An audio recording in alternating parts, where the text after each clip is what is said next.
Ooh, Lydia. Okay. Now I'm getting Barbara Seville, but Lydian. Okay, that's enough. You guys are driving my joke into the ground. No, we're past the Oh, ground. everyone We're check the floor Honey? in case he turned up. halfway to the mantle.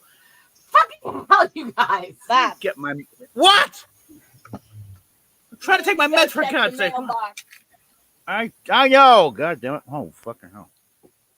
Oh, crap. Oh, My hair's falling out. Just remember, haters, I make stuff like this all the time with real stones and real pearls because my life is better than yours. Yes, and we just had some delivered today. It's very lovely. Bye now.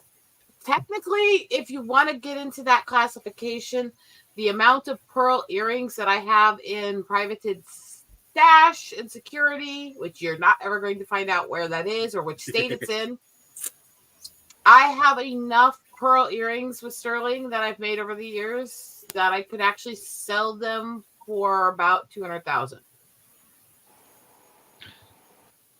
Nice.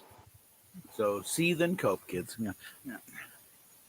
And I gotta go check the mail because more stuff was arrived. Some of it actually appropriate to what I just picked up at the post office. No.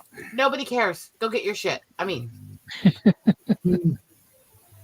That's okay. I gotta go crawl over there and on my hands and knees and prostrate myself in front of him later. So Okay, that just sounded wrong. yeah, well, if you guys like talking to me on the phone, I don't have a choice. See you, Johnny. I'm just going to sit here and pretend that didn't sound really demented. Hello, Johnny. Goodbye. Have a good day. Sorry. No, basically I have to throw myself over at Bob's feet and beg. Still doesn't sound right. Just fucking quit while you're ahead instead of giving head. I mean, I won't be doing that. I will not be doing. Ew, no, I will not be doing that. why is that an ew? What the fuck? Guys around me have to have horns and a tail before I'll do anything. Okay, you need to walk in here with horns and a friggin' tail. Let's just say that she's seen a lot more of Bob than you've ever seen. God, Lord, don't remind I me. wasn't saying about Bob. God, ew, gross. Thank you. You just killed blowjobs for me. Anyway, Steph, you just like burned my brain cells. you just burned the cornea out of my eyes by saying Bob in the same discussion with blowjobs. Fuck, thank you. Did somebody please go get the bleach? But she put it past the eyes. I need brain bleach. God, help me. I don't want to. You need brain bleach. You're not the one who saw it. Oh, God, Steph, I love you and Bob, but ruin Jesus, now blowjobs I've for me, seen too much of please. both of you. Ever. Please, don't ruin blowjobs for me. What the fuck is wrong with you? Can somebody summon a hot demon in here, please, just so I can see something naked that's not Bob? I'm waiting for Rosetta's husband to walk in and go, "Don't you dare ruin him."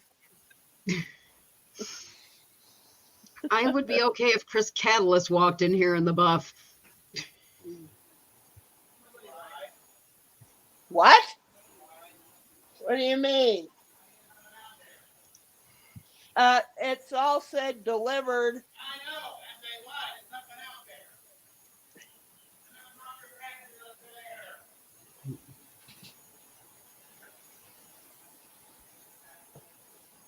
Now that we had to hear that about Bob, let's do ourselves a favor and cleanse our palates with something like this.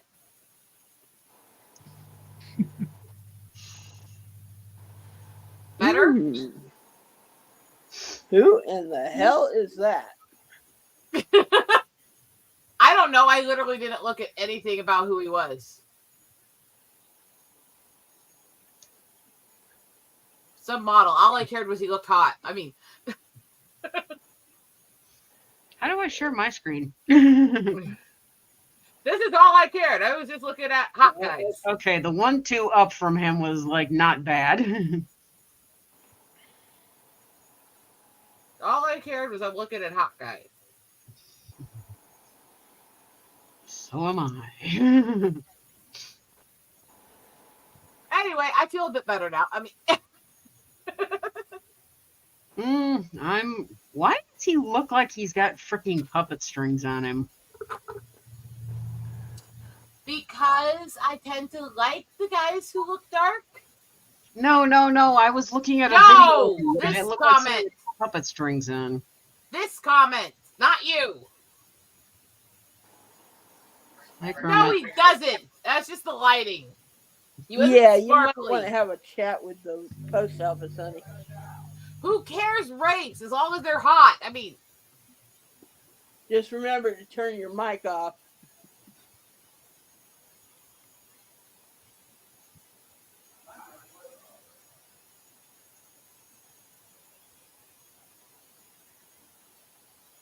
No, I mean when you make the phone Oh, call. shut up. Like I said, my mic was off. Well, it's on now. Yeah, it's on now, but it's not doing it now.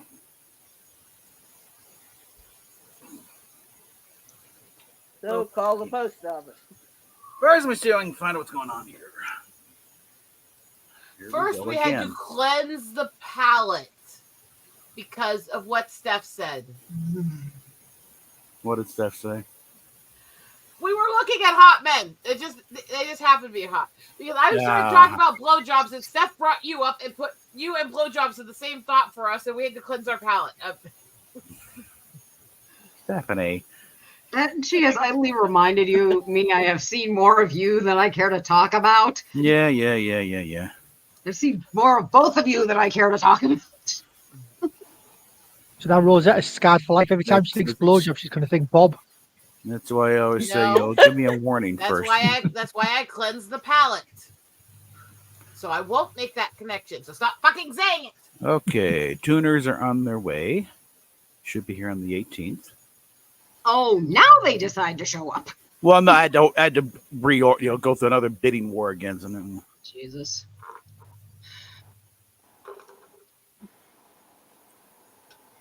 I'm gonna have a rough day. and that little phaser should be showing up on the 15th. And I don't give a fuck. I mean, Kermit, Rosetta's having a bad day. I'm having a bad day. Yeah, Steve's having a good day, but we're poisoning his day. Mm-hmm.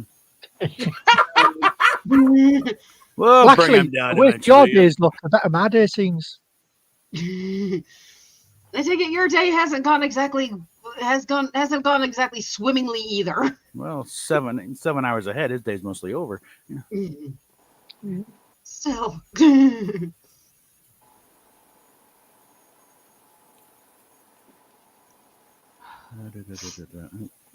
what I'm happened with this this morning was that I tried to move and my issues apparently had flared too fucking much. Shut the fuck up while I'm talking! And I ended up, when I lifted my leg, tearing part of the muscle in the left leg. So now I'm going to have tear scars in both leg muscles. And I can't walk to fucking save my life. And I'm in massive amounts of pain. And I'm in the height of my hormone therapy. And I'm overworked with the crap going on with mom. And I'm overstressed. And now everybody's a potential punching bag. So tread carefully, people. You're gonna hit me, just don't go for my nose. No shots guaranteed now. It's a 20 grand nose. Can we not go for the nose? Yeah. You realize, A, you just told me you had a nose job. Well, corrective, really. It wasn't one that I wanted to have. Anyway, I was still speaking. Moving on. Yeah. I said, A, let me finish my list before you interrupt. And B, if you tell me not to do something, that's the surest way to get me to do something. If you don't want me to punch you in the nose, what you should be saying is, don't punch me in the stomach. Now, whatever you do not think of pink elephants and tutus. Although Hulk Hogan in a tutu was an interesting sight. I don't know if you ever saw that movie. I avoid that one.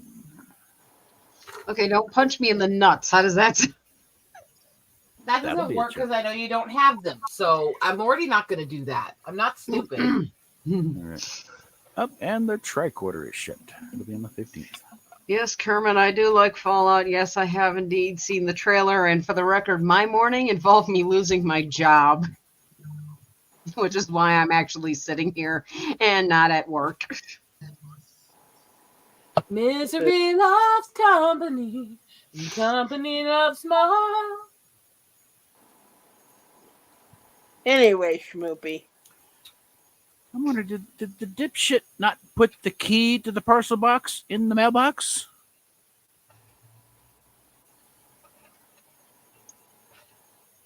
Call the post office. I shall. Hold on. Just don't forget to turn off your mic. Yes, dear. In fact, I'll do that now before I screw it, Jimmy. In fact, while he's on that call, because he's a tendency to yell, mute your mic too.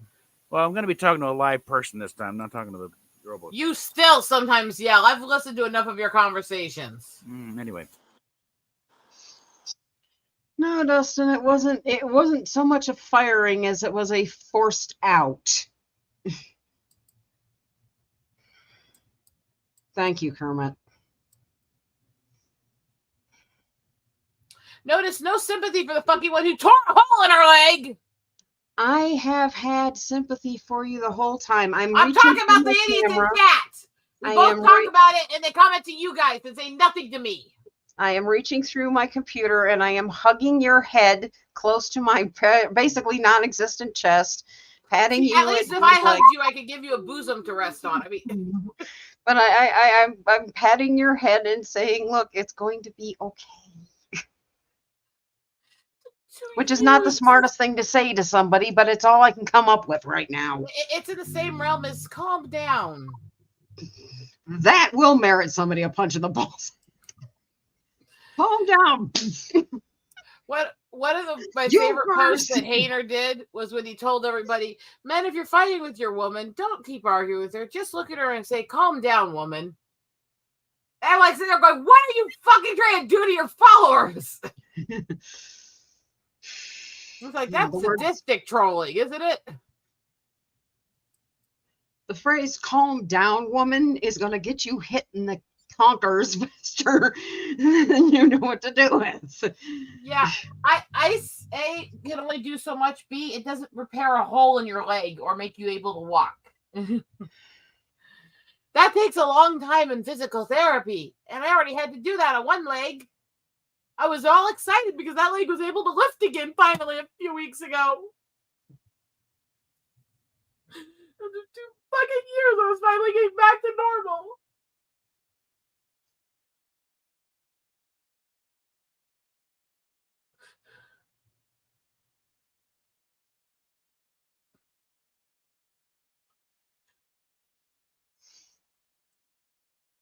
I wish I was there.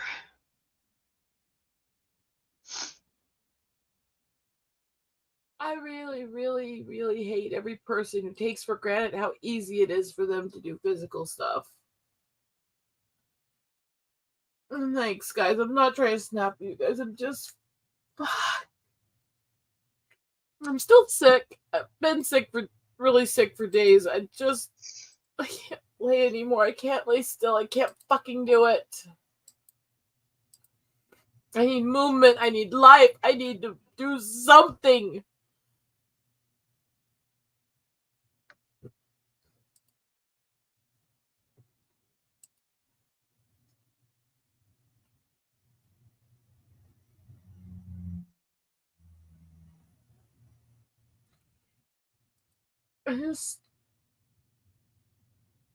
I'm at this lost point where I'm tired of constantly having to fight to get back to where I fucking belong. But I'm not the one causing the issues and I didn't do anything. I'm tired of my medical issues and I'm fucking tired of other people.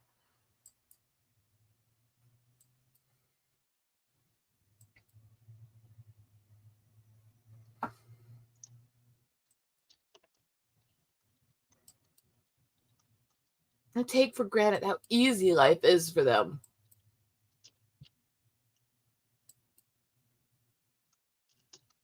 How simple for a lot of them. Even a thing like going to the gym or going for a walk can be. It's not for all of us.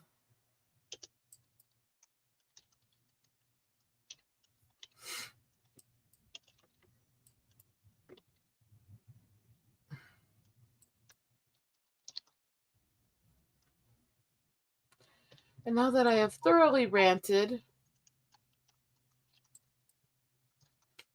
I feel spent.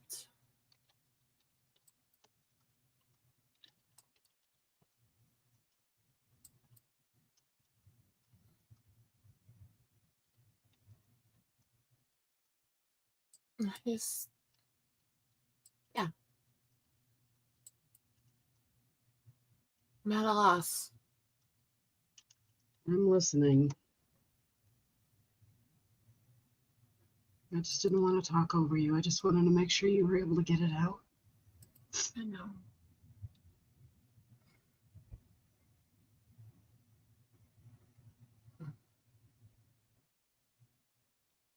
Okay, she'll be back here in a half hour.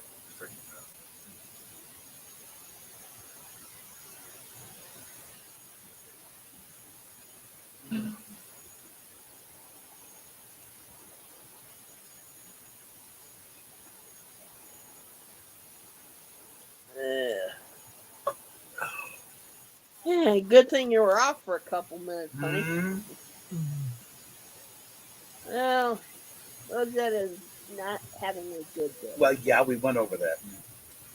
I'm ranting. I need to rant. I need to punch something in the fucking throat. Let's fucking be honest. Ow, ow, ow, ow, ow, ow,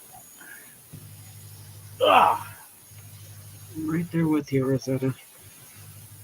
Believe me, I'd be glad to be in the cell right next to you, too, for it. Or my formal generalist doing, is honey? stuck in his head. Take about half an hour to get back here. I like taking my stress out on the fake alpha bitches who are scared of women. Bob heard that.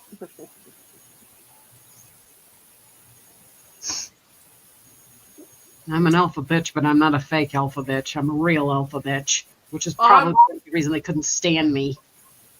I'm not talking about that. I'm talking about specific thing. It's the everyone knows what I feel about feminists and what I feel about the feminist movement. But the anti-feminist movement is just as fucking bad. It's full of fucking psychos, actual abusers, misogynists, and trash. And you can't go a day without seeing all their posts about why would you listen to the opinion of a woman? If there's a woman, I would put her in line, or I'm going to punish her if she defies me, and stuff like that. It's like, go fuck yourselves. No real alpha ever has to try to brag up and pretend he has this harem and shit. Real tough guys don't have to brag. They can quietly make everybody bow to their whim.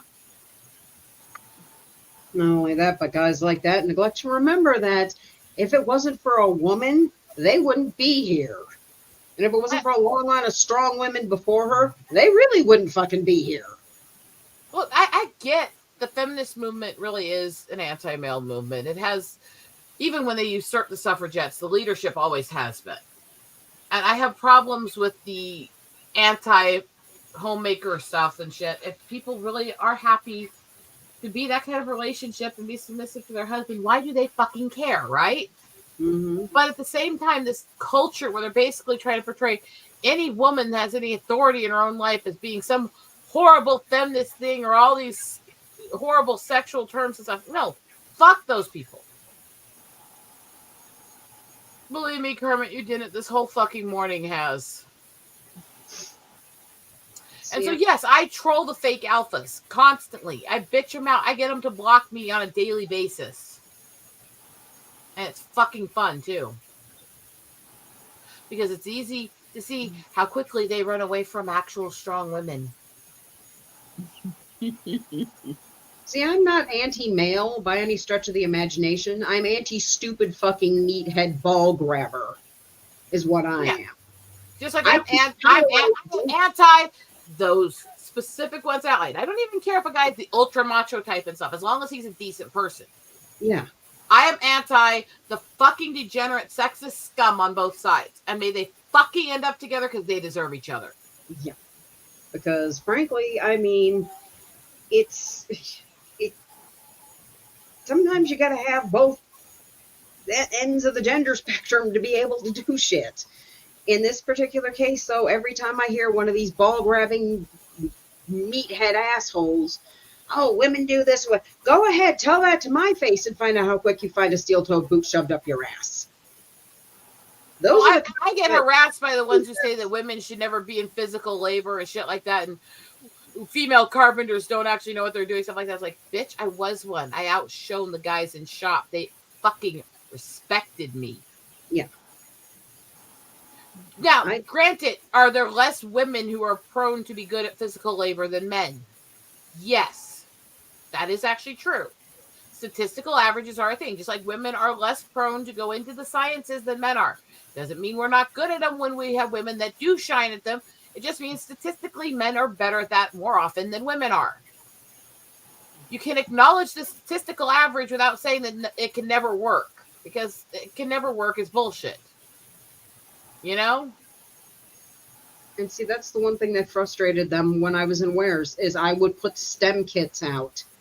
I would put STEM kits out in the kids department so I could encourage girls to go into STEM so that they would go into the sciences, they would go into the mechanics, the engineering, the medical field.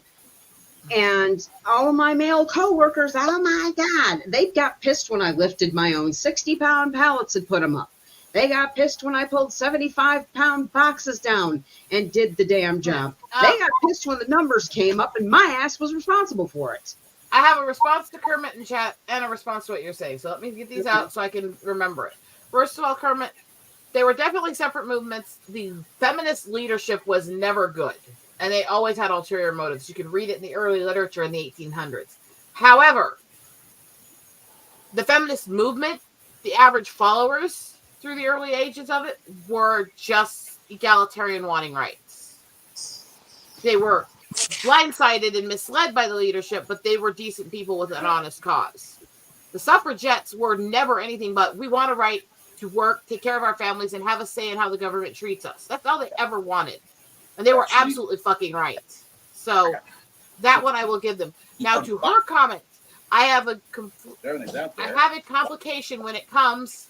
I'm muting Bob till he sits down because he's fucking interrupting me because he's not paying attention. I have a I'm still talking. I have a complication when it comes to promoting it to them. Now, in the kids section, where anyone can pick it up or do it, that's fine. The ones that I have a problem with is where they're like trying to nag girls into STEM, and where they're trying to say, well, you need to go into this, you need to go into this, we need more women in this. It's like, no, they need to do what they're drawn to do. And if it's girly, it's girly. If it's STEM, it's STEM. If it's physical or mental, let them fucking be driven to what they're doing and find their route on their fucking own without trying to influence them based on their gender. You see, I would put the STEM kits out in the kids section. Any kid could pick it up. Hell, I had grown adults picked it up. I would rather somebody pick up a STEM kit and, you know, suddenly discover the joys of rocket propulsion or robot building or electronics. It didn't matter which gender they were. If a girl picked it up, hey, great. If a boy picked it up, fantastic. If an adult picked it up, go for it, dude. You're probably taking it home to your kid to show them. It didn't matter who picked it up. I just wanted to make sure. Oh, wow. Yes, because both of them are trash. Sex has nothing to do with it. They're both fucking trash for different reasons. And yes, we need more qualified people. Regardless, I don't fucking care if you've got a penis or a vagina. If you can do the requirements of the job and you're not being given special treatment, then fucking do it. But quantifiers, these fucking quotas, putting people in because of their race or their gender or shit. Yeah, I have a fucking problem with that. And it's condescending as fuck from the female minority. That they're basically saying, you can't earn this on your own. We need to coddle you. We need to do this for you because you're not going to make it on your own. Fuck you. I made it on my fucking own. I probably lost it somewhere. Anyway. Yeah, exactly. It's like, and these guys will go, you're just a woman. What do you know? It's like, put up or shut up. I was in the 12th grade when I was 13. My IQ tested way above yours. I guarantee it. And they will never admit anything about their education, their IQ, anything like that. It's like, I've been through the hoops. I know where I am. And I'm not going to sit there and be intimidated by some fucking little jizzwad who thinks he's a tough guy. I went through shop. I've been huntress. I've been rowdy chick. I work in an outdoor field. I work with rock climbing and stuff. I'm also intellectual. I'm also educated. I'm also a geek. You can have well-rounded people in both genders. But most of these women out there promoting themselves as so-called well-rounded people or educated or geeks are fucking skin peddlers with very low IQs trying to usurp a culture that's not theirs. And that's where some of this disconnect is coming from. The guys and the girls that have been in these communities forever, being these nerds, being these intellectuals, forever, are getting fucking sick and tired of the posers.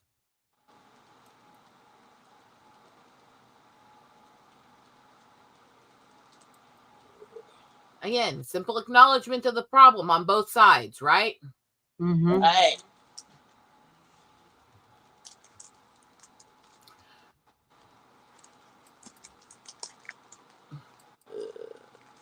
It's like all these ones that are now out there bashing on tomboys and claiming that that's so gay. Why would men want a woman that isn't feminine? It's like, dude, you guys are stupid. Tomboys have always been sought after by guys.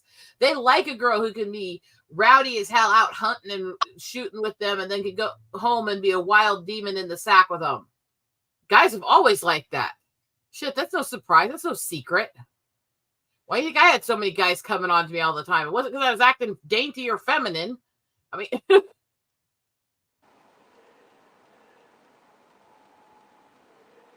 You dainty? I'm still muted. There. I had to mute you because you weren't even in the room. You were yelling over the mic while I was trying to talk.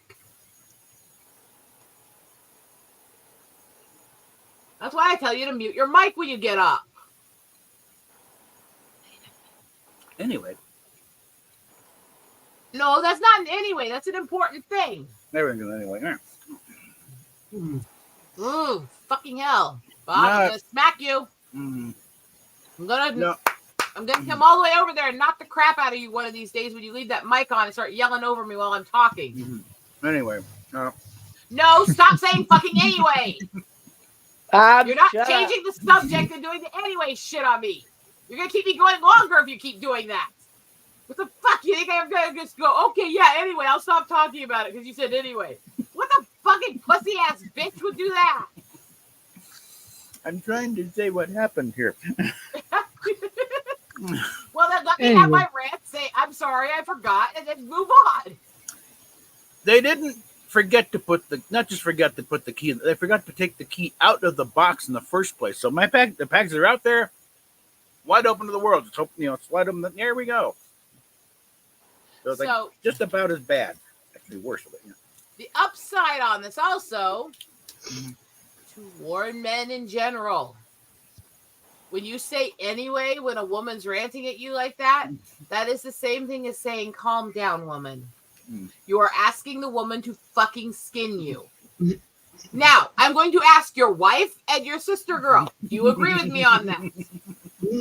Yes. See? I wouldn't necessarily say best friends, but he's a close friend. Sorry, honestly, my best friends are Richard and Lydian. But he's been my close friends. 1.5 men. Oh, Charlie, you have not seen Bob and I start Actually, those arguing. three friends together could probably count as the 1.5 men if you're talking about their height. I mean, men. Stephanie is Bob's wife, yes. And Charlie, you haven't lived to see Bob and I start arguing. Wow. That's You Oh, haven't yeah. lived till you see how me and Lydian actually go after each other with our comments when we're not on air. Bob and I get on the phone and that's the end of story. Because as soon as we're not on air here, as soon as we don't have to censor ourselves, we're much more fun. I'm just saying. I mean, More because all programming. those little delicate rules we're trying to follow so YouTube won't go banhammer on us, they don't fucking exist anymore. It's now. Yeah, see, Charlie, and the thing is I'm 30 feet away from Bob and stuff, so all I have to do is stomp over there and make a mess. I think Bob and Steph and Fire are probably glad I'm not that close. I would make their whole world a fucked up mess if we lived that close. I'll be back More in than a it minute. already is.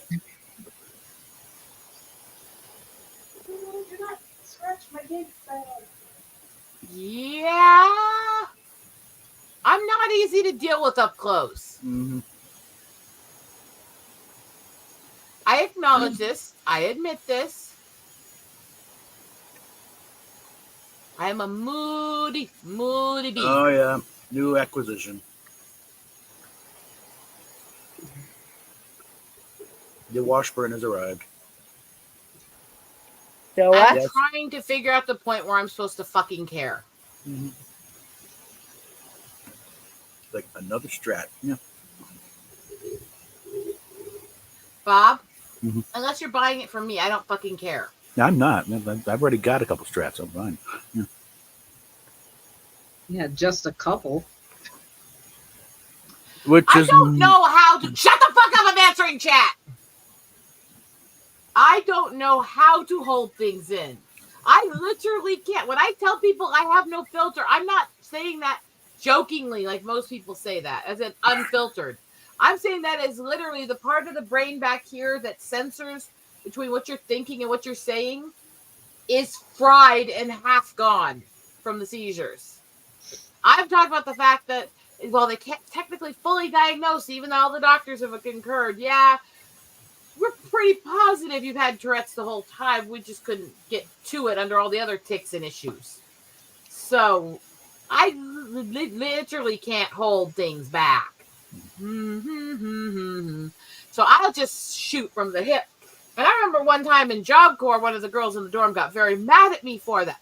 We were doing stuff in the dorms, getting ready for our center prom. And she came in this pink dress and asked everyone how it looked. And all the girls are giving her these compliments. And she turns up to me and, what do you think? And before I could stop anything else, you look like a fucking Barbie doll. Take that shit off. And she just looks at me and said, like, like you kicked a puppy. Mm-hmm. Like I most of us, would fucking kick a puppy if it was biting at my ankles. Sorry, I know that's gonna piss off the PETA folks. yeah, most of us have like some guy guarding the gate to make. No, you're not.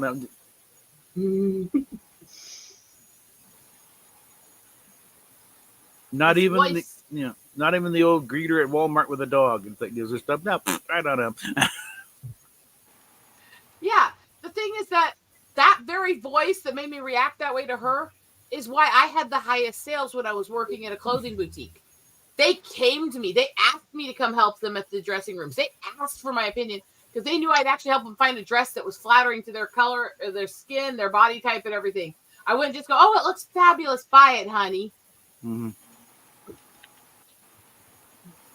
I'd sit there and go, no. See, I get what you're going for, but it doesn't fit your hips right, and it's washing out the color in your skin. This would go better. It brings out the color of your eyes. It will actually make your features pop out. I was honest. You were And looking at they the end result. loved You're looking at the end result, not the commission. Yep. They loved that I actually told them the truth and helped them find the right fit. Okay. So it's like, Mhm. yeah, there's a balance line to it. There's things we do. Okay. I'm just having one of those days. Oh God, I gotta turn my alarm off. All right. Let me do a quick check here. What has arrived? Let's see. What I could open up now without doing anything. Which one I want to save for later?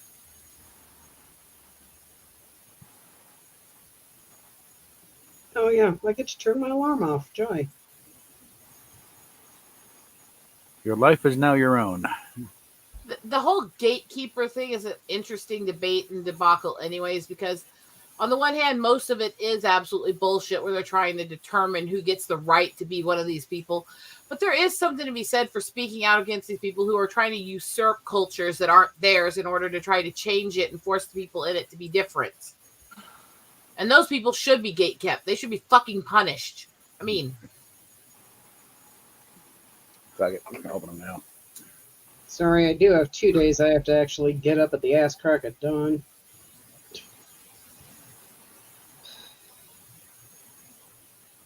Up at 0 dark 30 and yeah. All right. this is where people figure out how mouthy and bitchy I can actually be, right? Mm-hmm. We've always known that. I always said it was better to be an honest bitch than a nice liar. Mm-hmm. Mm, Definitely. At least with the honest bitch, you know that they're not two-faced. You know they're Yeah. telling you something even if you don't like it. And you can work with that. With a nice liar, they will tell you anything they think is polite, and then they will go behind your back and go, no, not really. I don't want that shit in my life. I don't need somebody who's going to cause me BPD meltdowns going, are they fucking talking behind my back? Are they going to abandon me? Are they going to do all this shit? No, fuck that. I want you to be honest with me. Even if you're looking at me and going, shut the fuck up, woman. I can't deal with you when you're like this. It's better than they're going, oh no, everything's fine between us, and then running away like a chicken crazed fucking little cowardly bitch. I mean, kind of like Will and his dirty little maneuver on Friday. Pretty much, yeah. You want to see the really sad thing about that shit on Friday? 2 boxes? No. What are we? Hold on.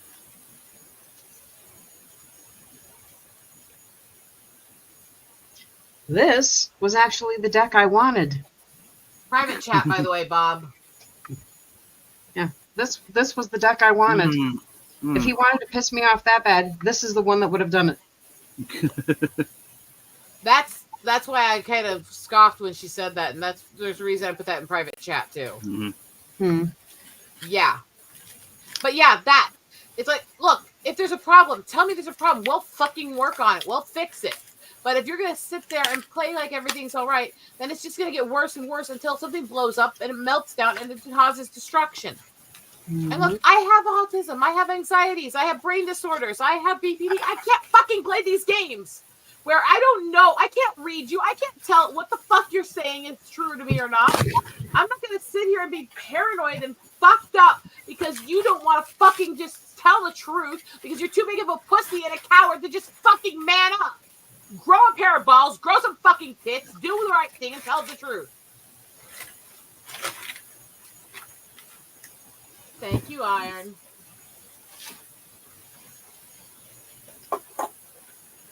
Oh. I'm not getting into that discussion, Kermit, because I have a lot of problems with all the shit going on in those communities right now. People that I considered friends and movements I considered friends, I'm getting really sick and tired of their fucking bullshit.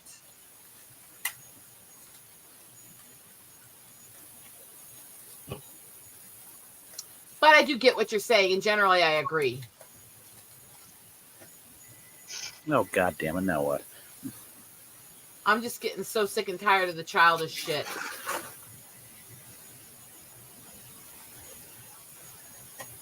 And I won't cite those examples on air just for the reason is I don't want to be in the middle of all their fucking drama. If you want examples, just type fucking CG or Comicsgate into Twitter and look at how many people that have been in the community for years are warring with each other. And some of the petty ass reasons they're doing it.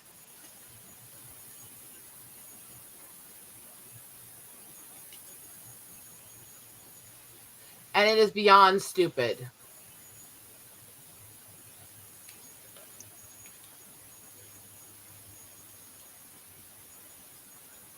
I got some painting to do.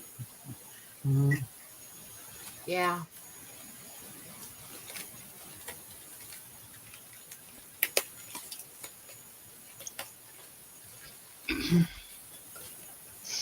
I mean, my history with that whole community is tainted anyways due to the stuff that came out about the artists who worked with me on a lot of those projects, and I will not get into that on air here for a lot of reasons. No. And I am a bit visceral on that whole community right now. Not because of that, because I don't blame them for him, but because of how many of them are kind of throwing me under the bus with him and acting like my artwork and me are just as bad because I did it with them. All you did was I- color. I was a colorist. I had nothing to do with any of this. I had no idea what he was. I had no idea what was going on. And these are the same people who fucking hired him to work on their different projects are throwing me and my work away with his. This is why I've said you don't just throw away an artist's work when you find out they're horrible, because there's never just that artist involved in the artwork. And as bad as it is, you're hurting other people when you do that shit.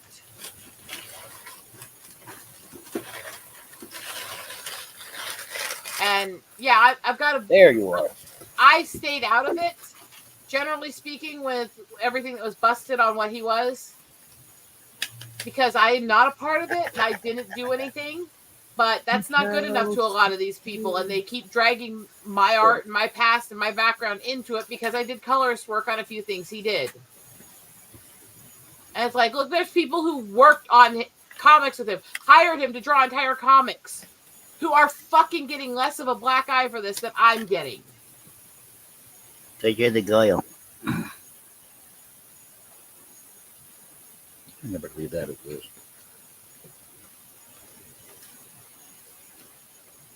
It's ridiculous. And I burned the pictures he did for me. They're not going to be in any of my work. But I didn't have anybody else work at them at that point either, you know? You fool a lot of people. Being fooled by somebody who turns out to be worse than what they portrayed themselves as doesn't make you a part of their evil. No, I mean you're one of the fool. No, one of the people who are fooled. One of the victims. You're one of the victims at that point. And like I said, there's too many people who threw under the bus every project that he was connected to. And they went viscerally at destroy anything he worked on and attacking the books and pages that I worked on with him. And it's like, I didn't do this. And you're basically saying to erase my entire colorist work history because of what he turned out to be. That's really shitty, actually, for a lot of reasons. Because his betrayal hurts me, too. I'm still a victim of the shit he pulled. And now I'm having my history erased because of it.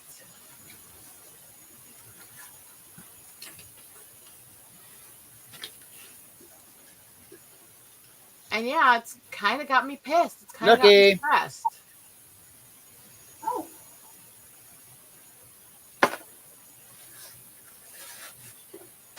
And incredible food. And a small piece of propaganda. Yeah. Ooh, look, that pearl's almost as big as a whole segment of my finger. Looks like you're trying out for QVZ channel. Buy my shit then. If you're gonna say I'm acting like a QVC channel. Buy my fucking shit. I've always sold on this channel. What do people think this is? But it's just No. I think it's finally hitting me. it's extremely hard. And this is the thing. I understand the conflict with being able to do privated names and stuff like that. In this case, this guy having communication with the public that was privated and not telling them who he was is actually criminal. Hold on, I gotta yell at the wife. But again, we don't know that. And this isn't a failing of us having a right to have a private voice and anonymous stuff. This is a failing of the system for not keeping better tabs on somebody who was supposed to be being kept tabs on. That doesn't indicate that the problem I have is people use cases like that to say, well, we shouldn't be able to be anonymous online. It's like, we all have a right to privacy and anonymous. And if there's a problem with somebody for criminal reasons, then you keep better tabs on the fucking criminal. You don't punish everybody else.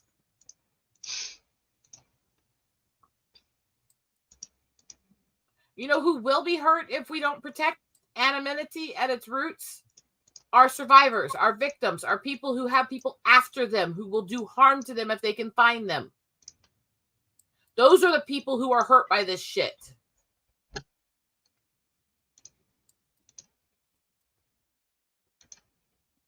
It's mind numbing. It really is.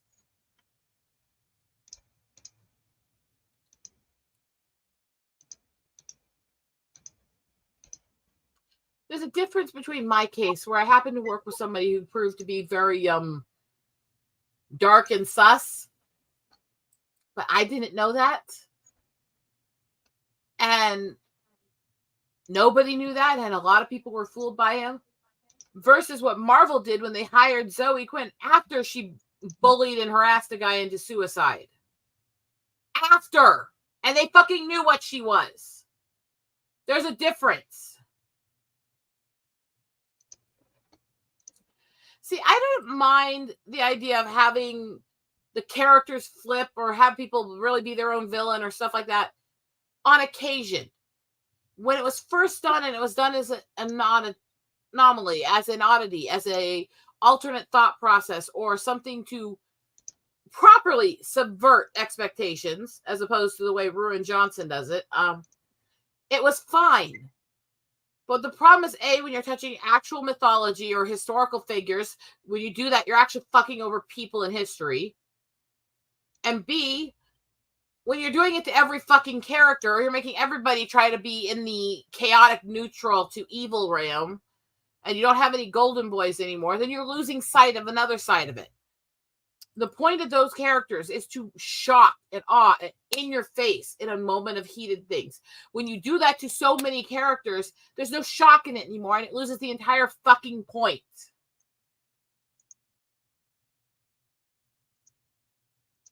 Boy, I really am a mouthy, opinionated woman.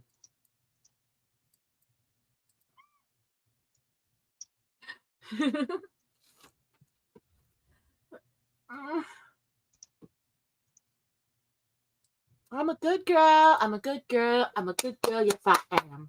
I'm a good girl. I'm a good girl. Good girl. Yes, I am. So it's a look. I've been writing books and stories and fairy tales and stuff most of my life. If I was to make every character in my stories a secret bad guy or a hidden good guy in the bad guys or stuff, it would lose all meaning. Have I had characters that were that? Yes. Are they all? No, because it doesn't work. And do I have complicated characters who are both good and bad? Yes. But again, it has to fucking work. You can't make every character that way. You have to have a variance, a variety, and it has to be intellectually designed. Use your fucking sense God gave paste. Fucking use the brain.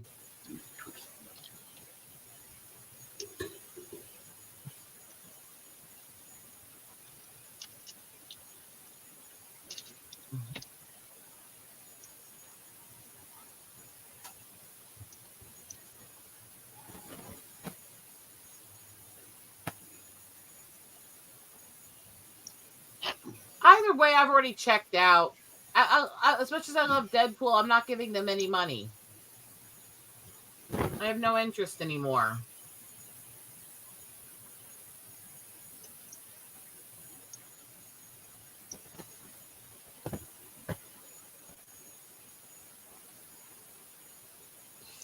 Yeah.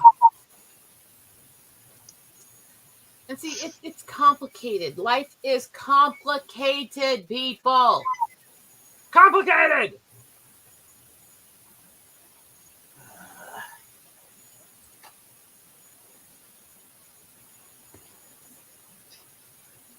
Still have me listed as active.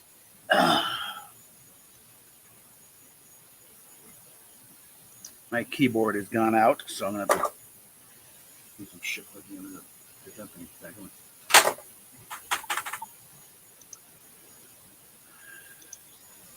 That is one thing. This computer, the keyboard has been a bit of a pain. The truth is, in humanity, life is complicated in shades of gray, and there are good and bad in every group. But, like, let's go back to when they did fucking Maleficent. They tried to make her a character to sympathize with, and they tried to make the king some great evil and all this shit. It's like, no. She was a deranged evil bitch, and the king was a loving man who was trying to protect his child. There's something to be said for don't fuck with mythology, history, and folktales. Mm-hmm.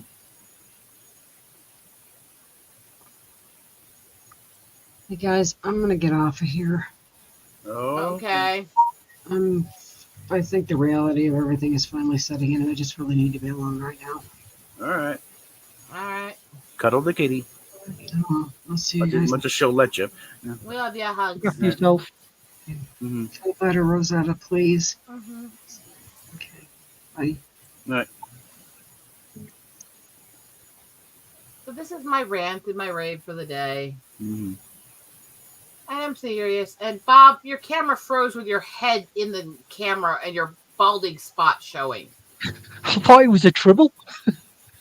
I thought he was showing a tribble off or something. I thought he was a balding tribble for a second. Speaking of tribbles, I hope that's Fix his your head. camera. Refresh your system, please. Oh, God damn because is it moving yet? no, Oh, God damn it, weird. just refresh. I'm gonna turn that off. That looks so bad. Now, that one looks like someone picking the nose. It's Clarkson. Come on. It looks like he's picking his nose. Just reload the stream. I'm telling you that doesn't fix it. Now it's still. No, it's not going to fix unless you reload the stream. I know this fucking Hold glitch. on. I've dealt with All it right. before. Listen to the woman. The woman is wise. The woman is good. The woman is better.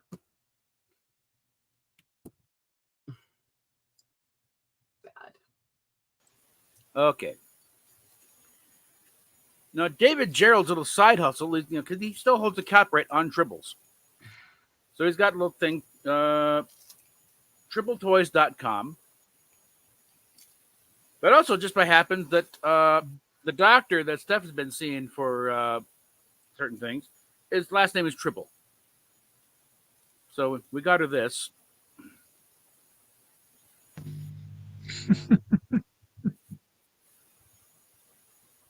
Tribbles on guard. On board. She might have wait. And for herself was something called Tribble. It's a little, the Tribble food. It's just a little candied, strawberry flavored, candy food. But they got a whole line of stuff, different types of Tribble. They even got a Borg Tribble. And they got a hairless Tribble. And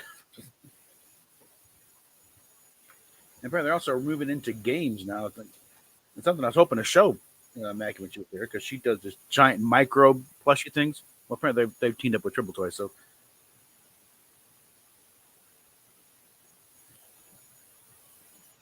I'm gonna have to get that to her somehow.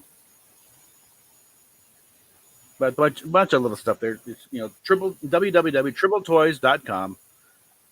Check it out. Yes.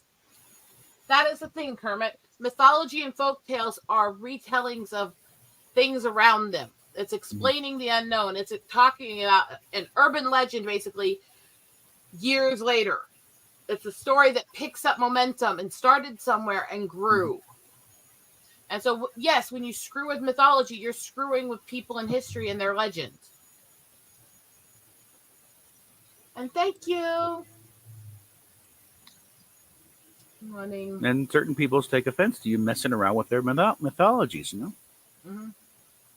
And Star Trek has been excited as American mythology. That's what it's getting into.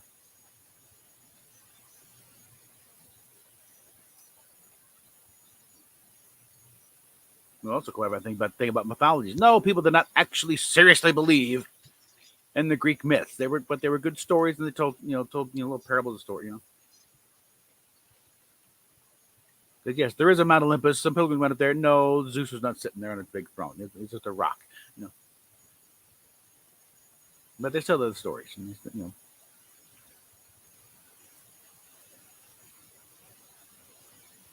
Like when they went to worship at the temple, they knew they were not literally talking to somebody on Mount Olympus. They were just voicing their things and getting through how they dealt with things.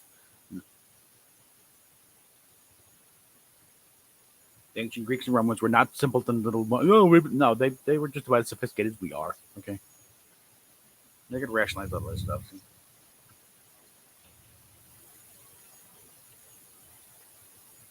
Yeah, that's the one thing JJ did right. He made it clear it was an alternate universe, so he could, wasn't changing canon, just moving off to the side. Okay, fine. In that respect, it still sucks, but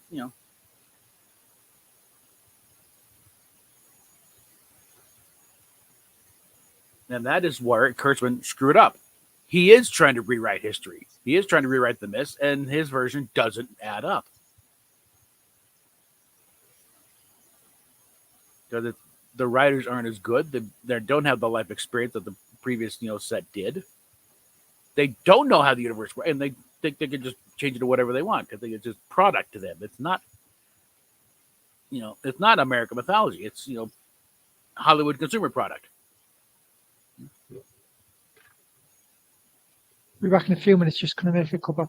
This is why I got so livid about them trying to fucking do the female Thor shit and other stuff. It's like, you're really fucking with mythology, with culture, with religion, with history. So I didn't like the Hercules and Xena shit in the 90s because they did too much of that shit. And while we're at it, can we get on the whole fact that they've usurped and changed Hercules anyways? And Hercules was not fucking Greek. He was Roman. Heracles is Greek. Mm-hmm. It's not spelled the same even. They have similar roots and they come from a split off of the same religion, but they develop differently and they have different beliefs behind them. Now, well, God, I am outing my nerd in that, aren't I? Well, also the thing with the Love and Thunder storyline, they can't. Yeah, they did in the comics. Yeah, and those comics failed. For Christ's sakes, pay attention to what happened to those stories. Don't just do Love and Thunder thighs. Yeah. Love and What's Thunder next? thighs. You're gonna do the Clone Saga next? That went over well. You didn't catch what I said, did you? Oh, I know. Yeah. And look, there's a reason I opposed it and protested it when they did it in the fucking comics. So then they go, well, it was done in the comics, so it's canon. It's like, it was done in the comics and the readers were livid. Yeah. And whether or not it was done in the fucking comics, you're talking about somebody's actual mythology here. You can't rewrite mythology and say, oh, it's canon, we wrote it. Fuck you. Well, that's one thing that Andre, that Dejo's got a crack in whenever they did, where Thor suddenly looked more like the dude from Big Lebowski. That's what Thor looks like in actual Norse mythology, the big fat slobby guy. So he got a kick out of it. Hey, they're finally doing Thor right.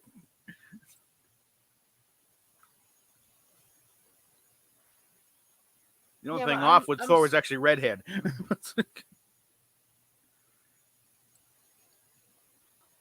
I don't mind as much little physical things. Somebody's more fit than they're portrayed maybe and stuff like that versus literally trying to gender swap and change the actual stories. Mm-hmm. That's a whole different thing. Yeah. The story itself within the comic, I'll give it a half a point for doing something interesting, but it didn't go over well, I won't. I don't think it was interesting. I think it was stupid as fuck.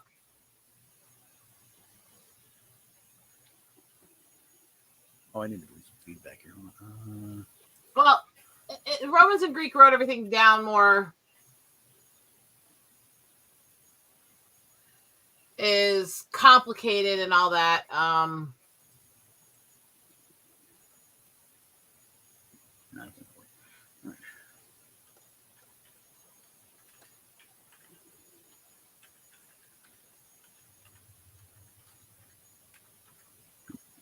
Keyboard's out. Fucking hell.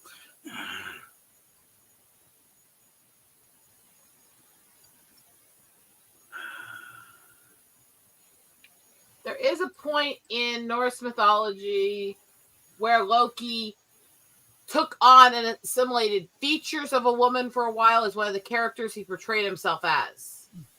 The shapeshifter is part of the thing. He was a shapeshifter. For a while, he took on a female identity as one of his pranks. That's where that whole basis of them thinking it's okay to gender swap the Norse gods came from. It's like, he was a shapeshifter. He didn't actually turn into a woman. He was fucking with people. That's why he was the god of mischief.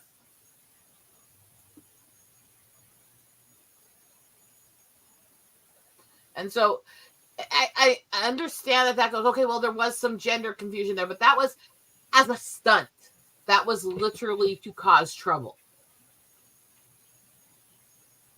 That was Loki being an asshole. I mean, Mm-hmm. and Loki's good at being an asshole, people. He's really fucking good at it. He's the god of being an asshole.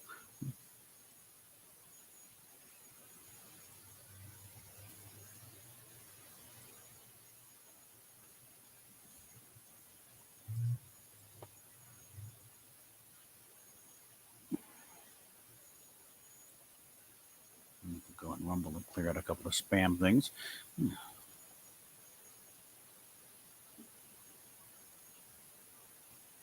You can find previous feedback and cut and paste that. The thing about Loki is he was a true god shapeshifter, so he could take on different forms. So yes, at one point while he was taking on the form of a female, he gave birth to a child, which was an egg-legged horse. Obviously, this is tongue-in-cheek a bit here in the culture. This is saying he could do whatever he wanted because he could change his form, but he didn't permanently become female. He also is supposed to have had 2 children with Signa, Nefari and Nephi, as the names are used for one, and Vali for the other. He's also supposed to be, in some of mythology, the actual father of Hel. The wolf Rear and Serpent Jongemeyer are all supposed to be parts of his children. He basically, because he's a shapeshifter and a god, could take on any form and create any form as offspring in the religion.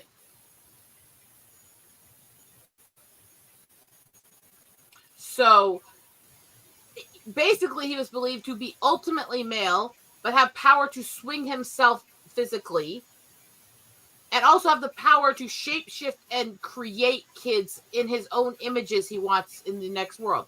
So the snake that's supposed to devour the earth and kill all mankind is one of his children, as is Fenrir, as is Hel, who's supposed to bring on the gates of hell and destruction. Basically, Loki's out there creating all the children that are supposed to destroy the world and the universe.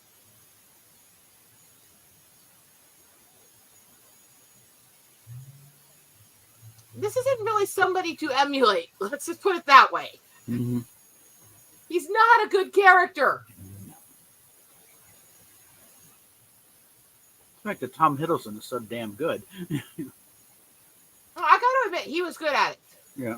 Hell, I gotta fucking admit, as many issues as they had when they did the fucking Pink movies, he was a good person to pick to voice their version of Hook.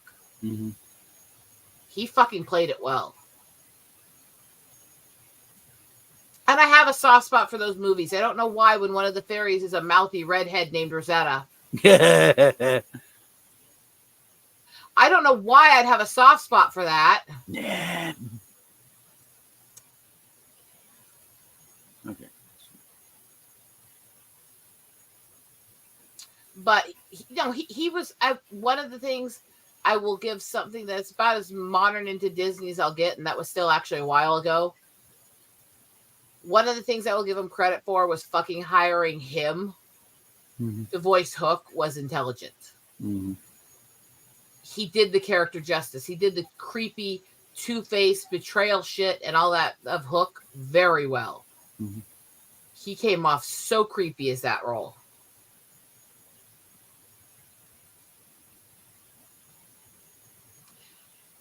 You might be, because again, a lot of these game systems, a lot of these games and stuff, they're using legendary characters to create the stories.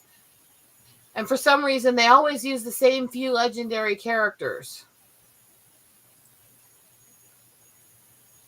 I'm back. But yeah, Loki is literally, if you look at the Norse mythology and what he's actually doing in his shape-shifting, in his changing his gender and everything else, the entire purpose to everything that Loki was doing was to ultimately create all of the children who would eventually destroy the entire universe and eat the earth and sun. Loki's such a sweet character, right? Mm-hmm.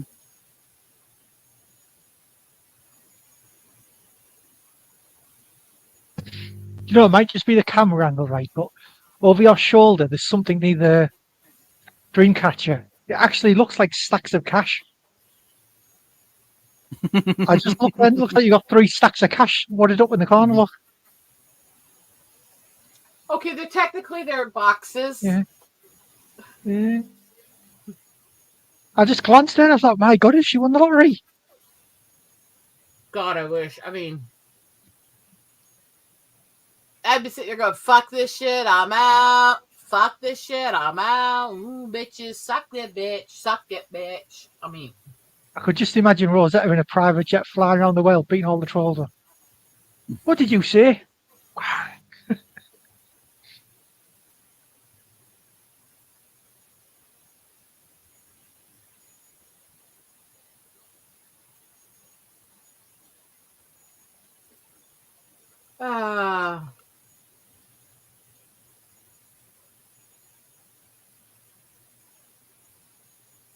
Not good enough. All right.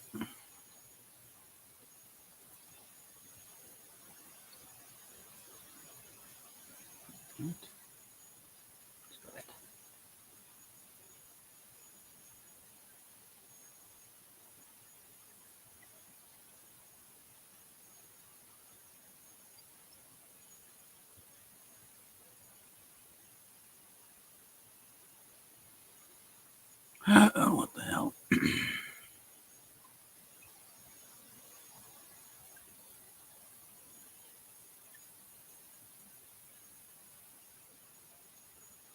Yeah, takes care of those two.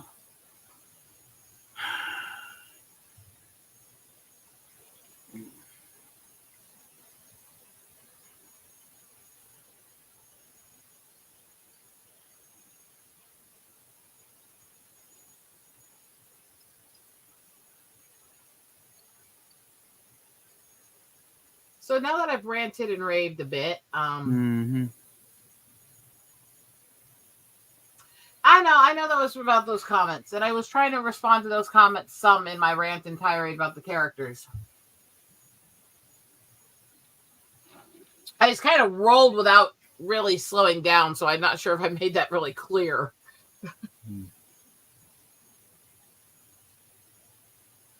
I'm a mythology nerd. I love this stuff, and I'll get into it. And I mean, how many people even realize that the pancreas is named after a Greek goddess?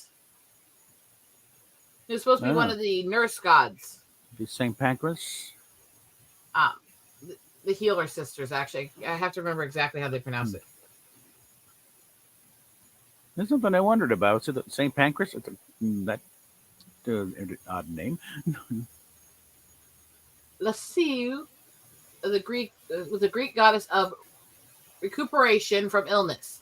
The daughter of Asilius, she had 4 sisters: Asio, Elio, Hygienia, and Panctia. Mm-hmm. All 5 who were associated with some aspects of healing or health. Hygiene, pancreas, health, and several other terms were actually derived from terms based on their names. Yeah.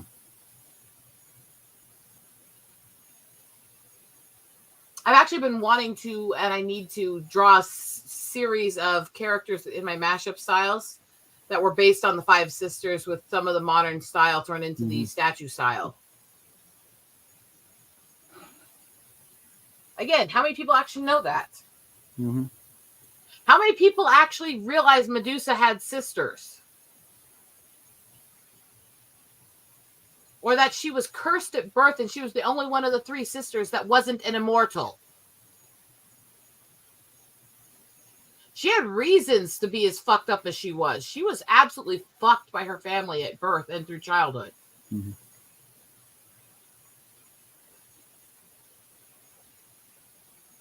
And people didn't turn to stone because she was ugly. She wasn't ugly. She was considered to be beautiful in mythology.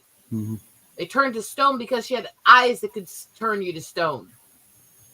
The whole ugly thing came about because other people in Europe looked at the depictions of her with the hair of snakes and decided that was hideous. Her features were supposed to be actually very beautiful. Again, I might be a bit of a mythology nerd here, but Someone's got to be, goddammit.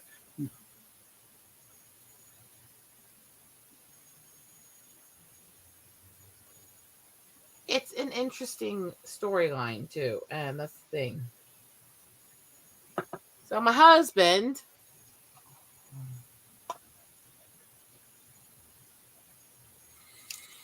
has to go back to work. He has meetings today. So I'm getting the stay put and don't hurt yourself while I'm gone. Yes, St. Nicholas was a real man. Apparently, during the Council of Nicaea, it punched up the Archbishop of Canterbury over an argument. That's the thing people forget is mythology is driven from reality, which is really dark when you start hearing some of these fairy tales and folklores and what they talk about happening in them. Mm-hmm. Like the soothsayer, who, when she asked for the blessing to be able to see her future to try to save her life, the gods granted it to her by plucking her eyes out of her head and putting them in her hands and making her blind to anything but the future. Ooh. Which is where palm reading comes from, along with that emblem with the eye in the hand. Mm-hmm. It was not a blessing. No. You were being cursed for wanting to know what was beyond your time, and it was considered to be disingenuous to the gods to try to see the future. And yet these people do it now and act like they're honoring her by doing it. It's like, question, have you actually researched the history of why the eye was in the hand for that vision? Have you? It's not good. It's really not good. The gods cursed her for trying to step outside of what she was granted. Oh, fuck. I can't do this.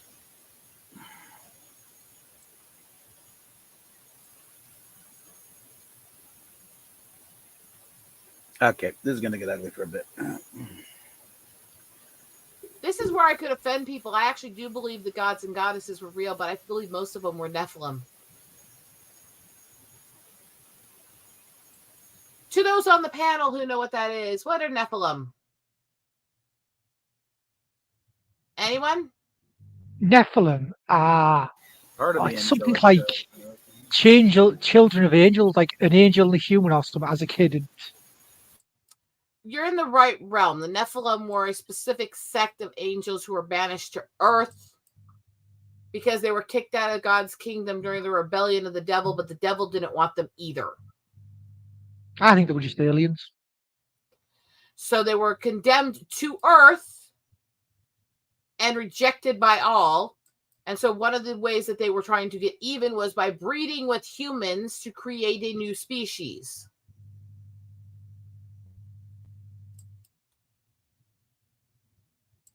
Yeah, Nephilim were a nice, lovely group. The thing is, if you read the descriptions on Nephilim, which came from cultures before they even interacted with these other cultures, a lot of them tie to each other in timelines of when they were viewed and seen.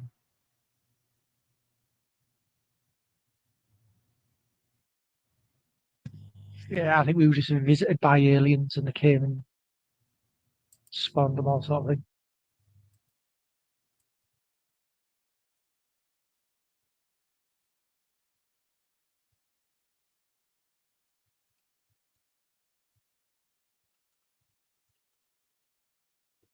So I do believe that the Seraphim and Nephilim were real. I do believe that both good and bad angels and demons cast to Earth for different reasons and living their lives on Earth, interfering both good and bad with humanoids, is a very real part of history. I know that will offend a lot of people that I believe that. I don't fucking care.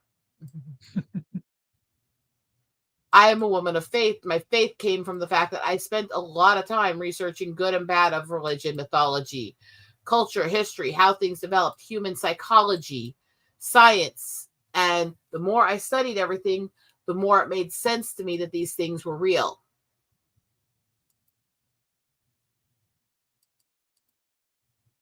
Does that make sense? Yeah. And because I've seen some weird ass shit you really can't explain.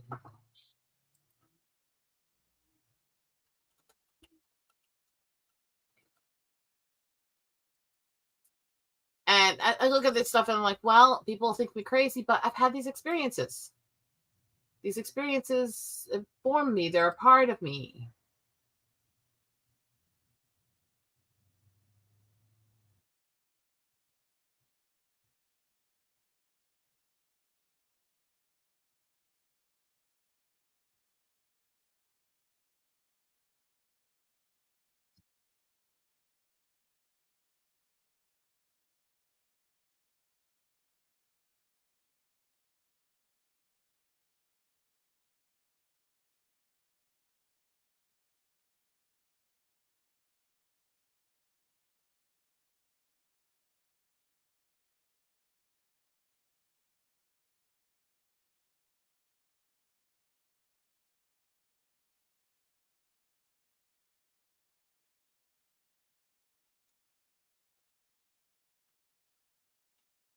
So I rant about mythology and culture because I like it.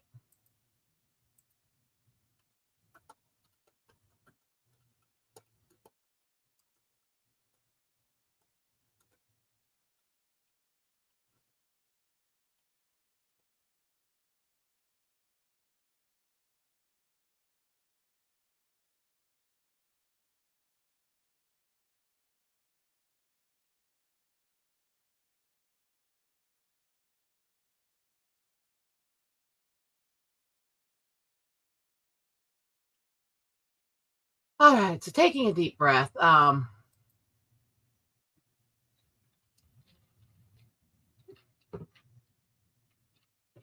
again, most wizards and alchemists, I truly believe, were truly an alchemist of form. They were scientific explorers. They were people who learned things that were beyond their era, understood sciences that people in that time didn't, and so were basically viewed as heretics because they were developed beyond their era. I think we've still got people like that today who are shut down, who are silenced, who are looked at like there's something wrong with them or that they're doing something wrong because they don't fit into the modern era. They see things beyond our scope. They understand things beyond our limited capacities. And instead of wanting to understand people like that, we shut them down. That's society. That's what we've done from the beginning.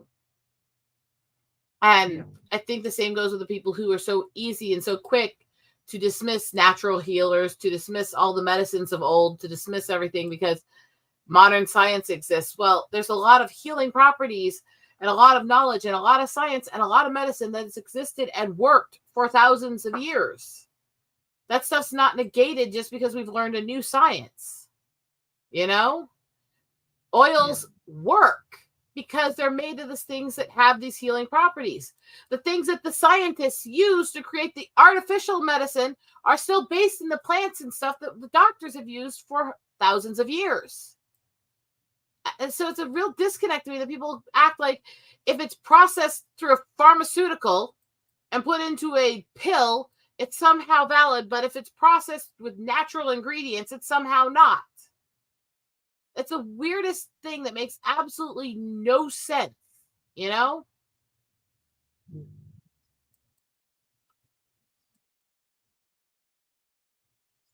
I was like, really? Really? Really? Really? Do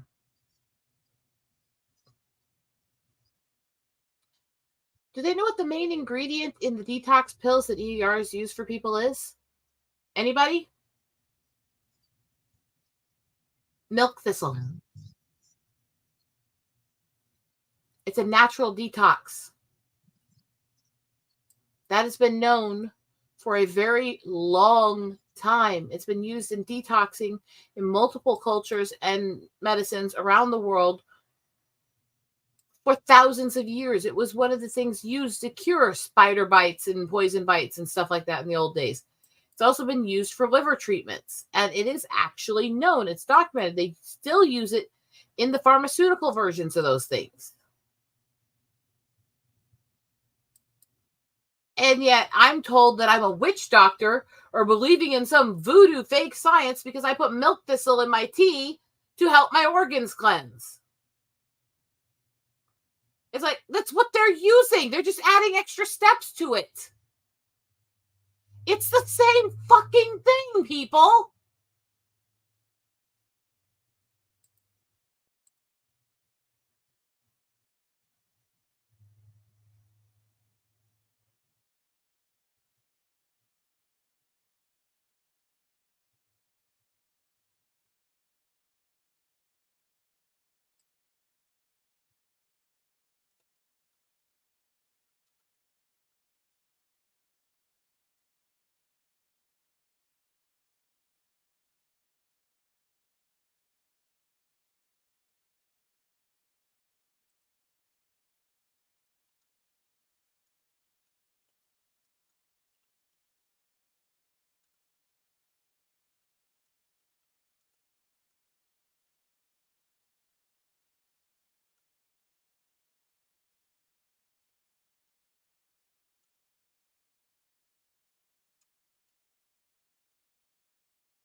It's just mind numbing in some ways.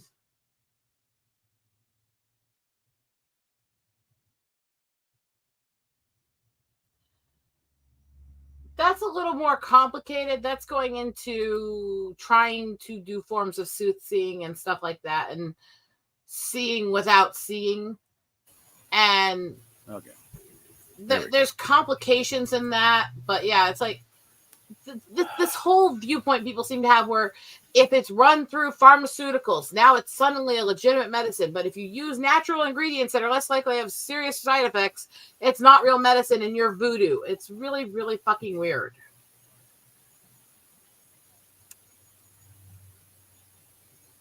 Got back to my old keyboard. Okay. I've been rambling and ranting for a while. And I've been ranting and rolling over just about destroying places, just trying to get to a fucking keyboard.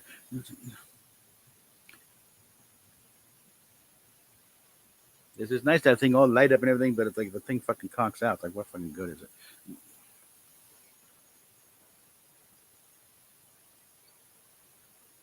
And this should work better in the gaming anyway, because the old one, I was trying to do stuff, I ended up leaning on one of the buttons, causing the character to crouch to me.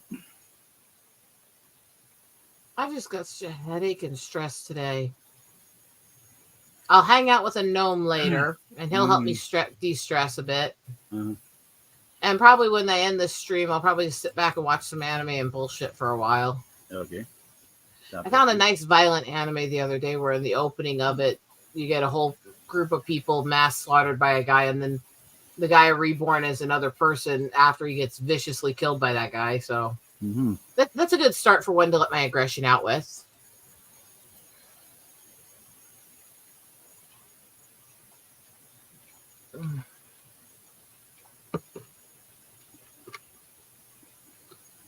I'm told I'm anti-science because I do believe in the supernatural, and I do believe that we are using science as a modern god and actually ignoring a lot of scientific things for other things, or we're teaching things as absolute scientific law that are actually still in fact scientific theory. And while they have some rooting in science and reality, there's also a lot of stuff in them that is unproven yet as well.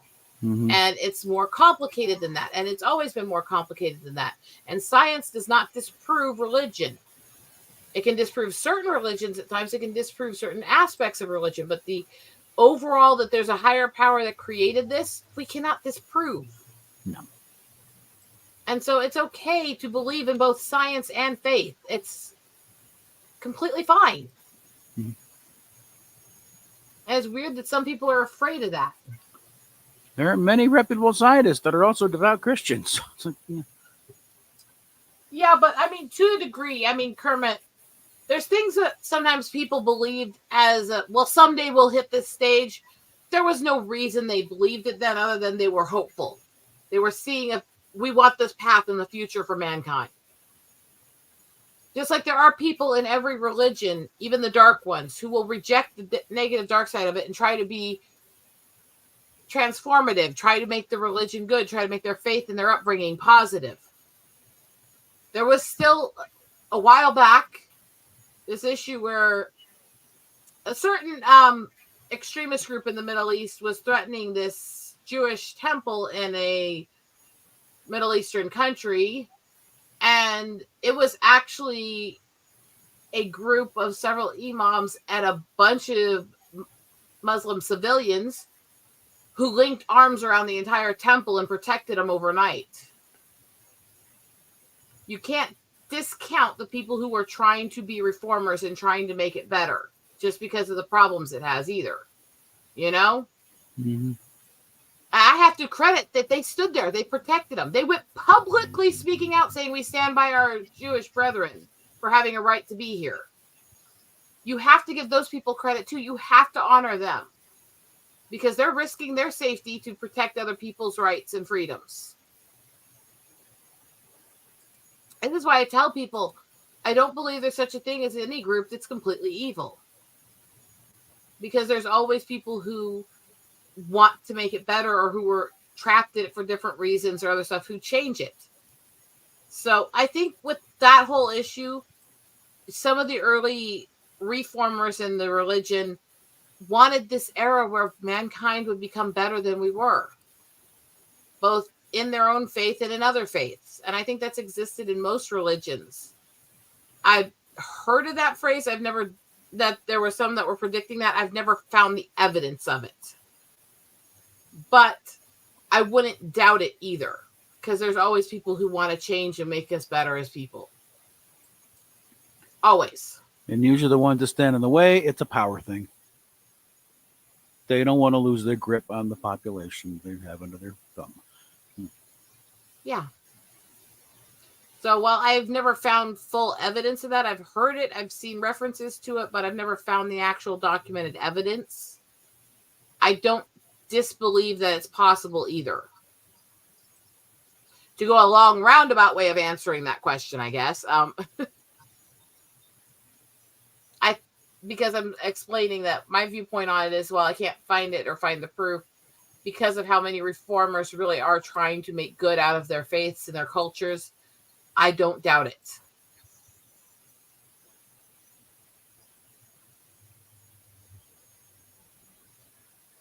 There's good and bad in this world. I'm a woman who proudly calls myself Christian. I also went through a fucking conversion school for Native children. I've seen the dark side of people who call themselves Christian. Very close up. I also know the good, and I know what the faith says. And do I have to discount the faith because people misuse it for evil? You see what I'm saying? Mm-hmm. I don't blame my faith for the way people have abused it, or the way people have misused it for evil. And I have a lot of friends who know how devoutly religious I am. They also know what I've been through in close regards to these specific forms of abuse. And they support me on both because they understand why I ended up the way I am and what I believe. There you are. The human condition means that we're not full of simple, quick answers. Because there's so much that leads to what we become. That leads to who we are and what we are. Life is not a simple thing.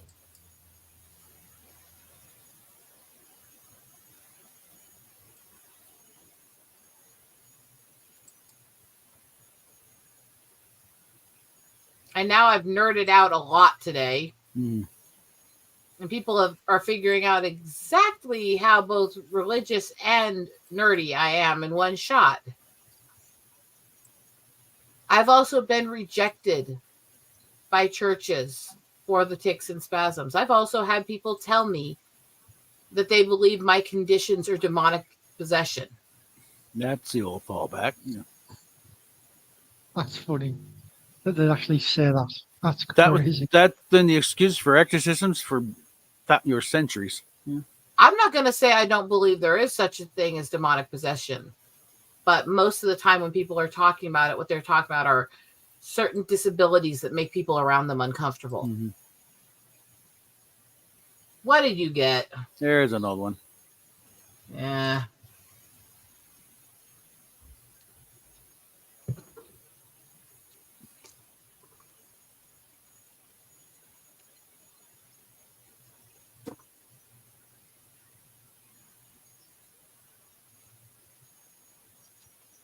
Well, like I said, I do believe there are miracles, but I also believe that Mhm. miracles can be also explained through the science of what the Creator gave us. We just don't understand that Mhm. deep of a science yet. Yeah. No, think about people think of Roddenberry was a big atheist. No, he was. He really wasn't a very ardent atheist. He was his own belief. He thought there's something out there, but Roddenberry was But- clearly searching different religions, trying Yeah. to understand what was out there. Yeah. So was Stephen Hawking. Why do you think he spent so long looking for the God theorem or the God solution? He talked in multiple terms about searching for God in the universe and the mathematics of life. Mhm. Just because he didn't end up fully believing in something doesn't mean he wasn't searching for him and just couldn't understand. yeah. And I think that's where a lot of people get wrong, the difference between agnostic and atheist. Mm-hmm. Agnostic is a struggle to believe what you cannot see. Atheist is flat out believing it cannot exist. The way David Job, I'm an agnostic. The universe is innocent until proven guilty. I believe there's more out there because of my experiences and my studies. Mhm. I don't look down on those who don't. And I don't believe that anybody should look down on those who do and say that it's because we're some children worshiping some sky god or something. We don't know what's out there. We are such a feckless little Absidarian race with so much delusions of grandeur. It's not even Mhm. fucking funny. Why do we have to tear each other down to acknowledge our own beliefs or lack thereof? Mhm. And modern day atheism has become a belief. It is a belief in Oh, a dead God. It's a religion. Yeah. They even have an atheist church now. Mm-hmm. It has become its own religion. It has become a joke. It is not what it started as. It is what it's become. Mhm. And it's become an offshoot of Nietzscheism, actually. Mm. Again, if that's who you are, if that's what you believe, fine, but stop. Because I have tried this. I have tried so many times because I want a legitimate discussion. I want to understand their viewpoint. I want them to try to understand mine. Fair, right? Mm-hmm. So I have offered repeatedly, can somebody in the atheist side come have a discussion with me, have a legitimate discussion with me, and argue your viewpoint through science without attacking other people's beliefs? I have yet to ever find a single one who's managed to. Mm-hmm. I've yet to find a single one who can come argue for full atheism without falling into sky god and blah, blah, and moving away from science completely. And it's like, that right there is the problem. Mm-hmm.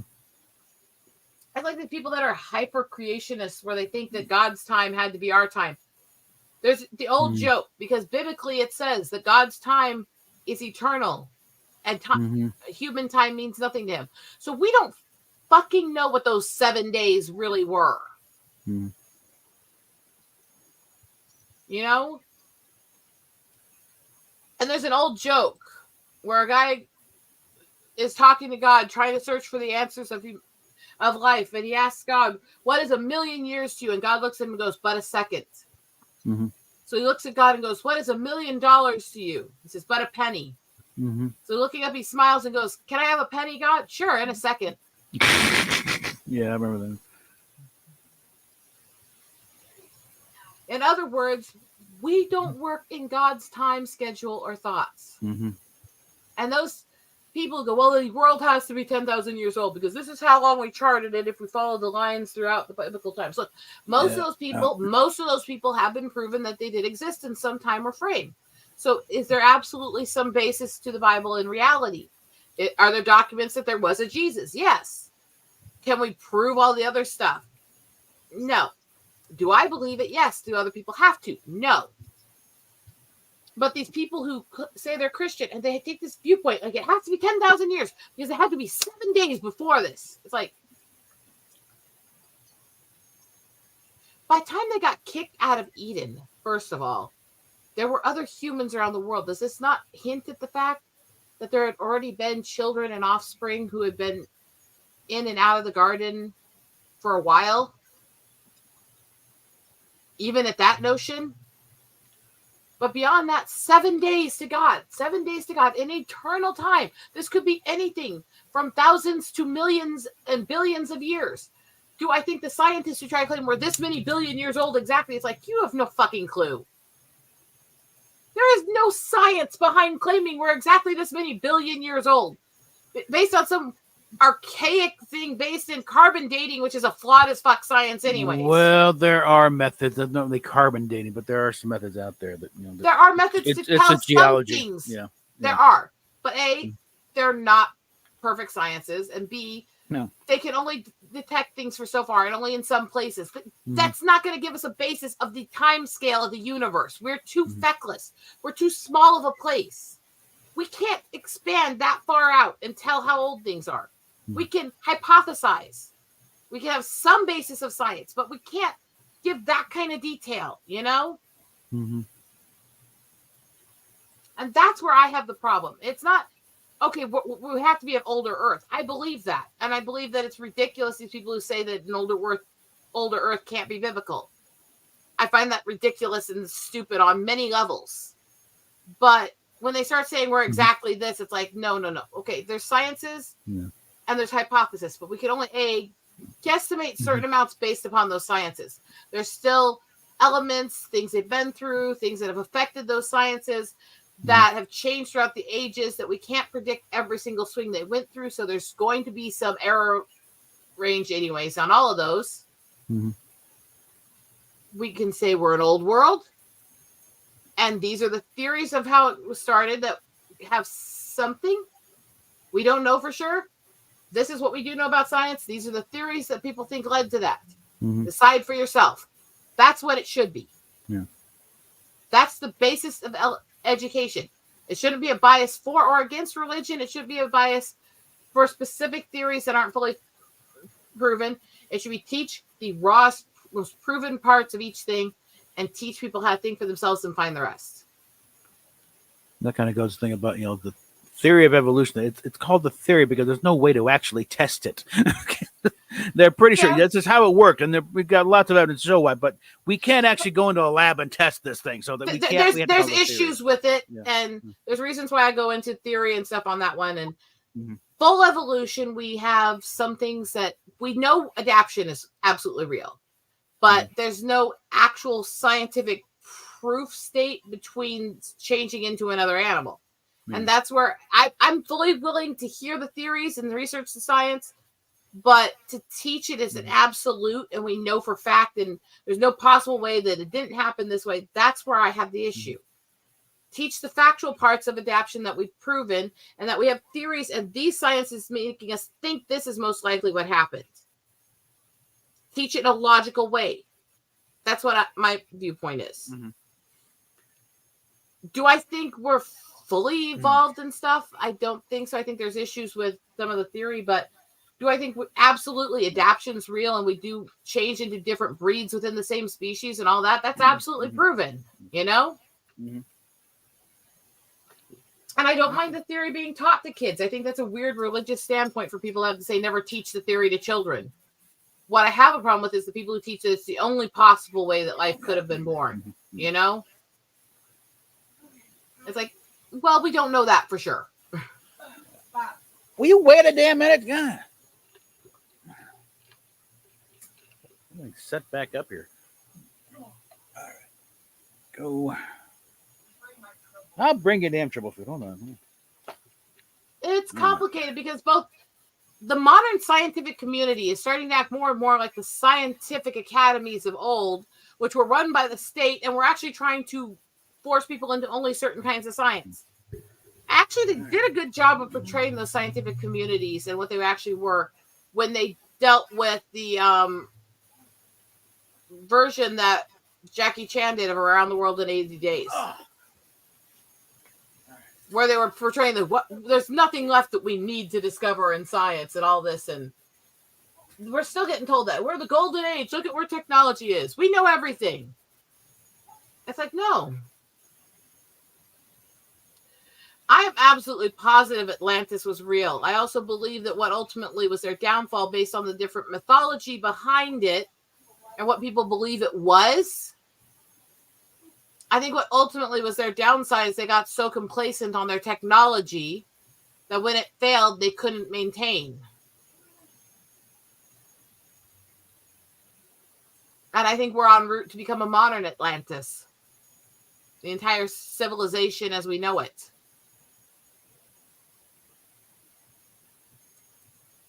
I don't pretend I know everything. I research things, I study things. I'm an intellectual, and I'm well educated with an IQ. But I don't know everything. It would be stupid to think I even know a fraction of it. There's so much out there. We are such a tiny species. We know so little. That it's arrogance to act like we know things for sure. All we can do is do our best and try to be a positive light. And that's what I do. I do my best.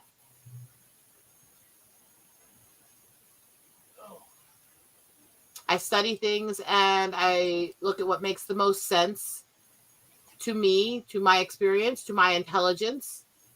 And I go from there. But I want discussion with other people. I want debate with other people.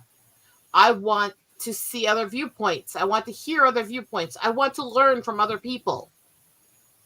I want there to be thoughts that are countered in the face of mine to make me think, to make me grow, to make me become more. Because if we quit challenging our perspectives, we quit growing.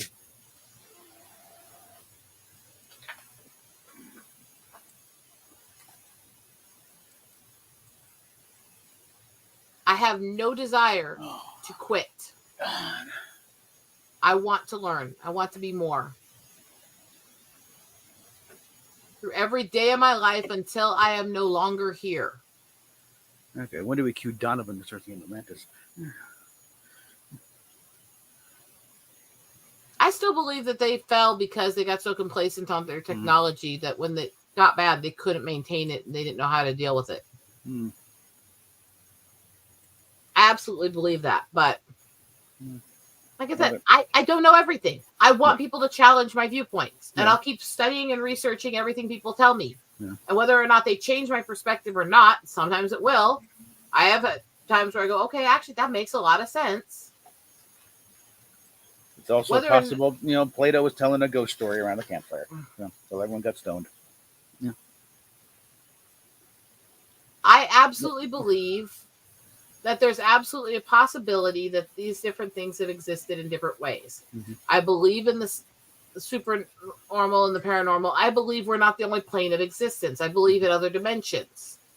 Do I think that we can necessarily prove everything, or that some of this is just stuff we're not meant to know within this life?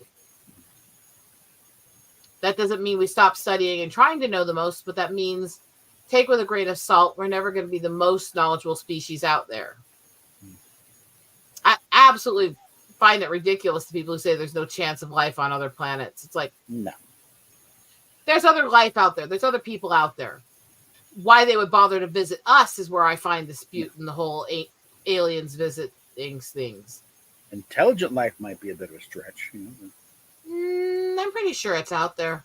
It's a bit of what there's intelligent life here. So. There's not really. Anyway. Yeah. Some of us aspire to be it, but we are hit or miss at times. I can be a little arrogant in the fact that I know my IQ is well into the less than 1% range. I have documentation on this. I still don't think I'm that intelligent. So what does that mean, I think, of most people? I'm just thinking of the last part of the Galaxy song from, Monty Python. Well, there's intelligent life out there because there's bugger all down here on Earth.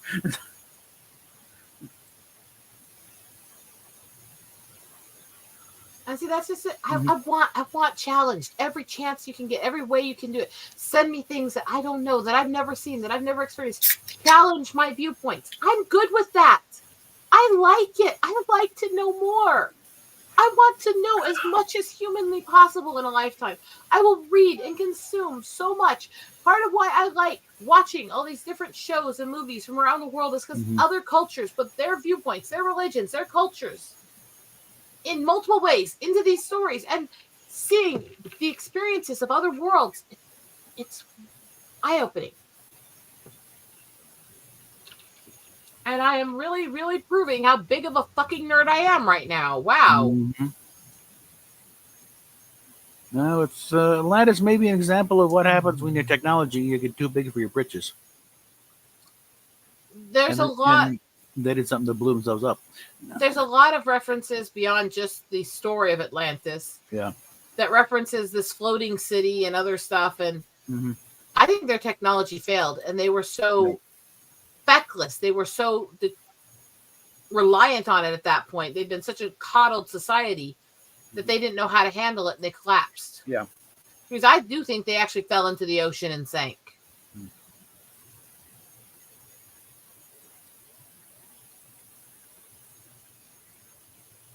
So I did like Futurama's version of it, The Lost City of Atlanta.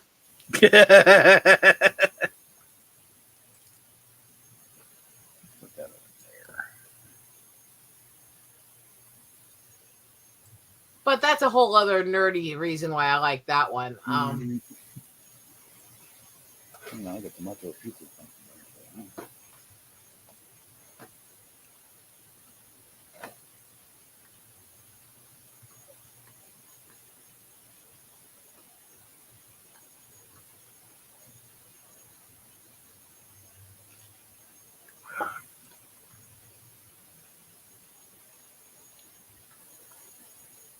I will put in ways that I have seen weird ass shit that doesn't make sense. And it's not things that I imagine. Most of these are things that other people witnessed with me. Mm-hmm. And when they weren't, there's things that were proven later that had happened. Mm-hmm. I saw things in Job Corps I should not have been able to see. Mm-hmm. Hell, I saw a fucking crime that happened 80 years prior in the fucking mirror of the bathroom while washing the bathrooms in the gym. Mm-hmm. I saw the details of it and didn't know it existed until I started trying to research what I saw the next day. Oh, lo and behold, including pictures that showed exactly what I saw, including hairstyles and clothing. Mm-hmm. It's like, yeah, okay. Mm-hmm. That was a thing. Yeah. And I never went back in that bathroom again either. Yeah. I know. Especially considering what kind of crime I saw in that glass. Yeah. It's like, okay, well, I'm in Job Corps. This doesn't make sense. Okay, well, okay, this Job Corps was actually a military base back in pre-WW. And yeah, this was a crime that happened there. Way back then. Oh, God. That happened about 40 years. Huh? Coke in the nose. Oh, my God. Blasting the past there. 1972, I think.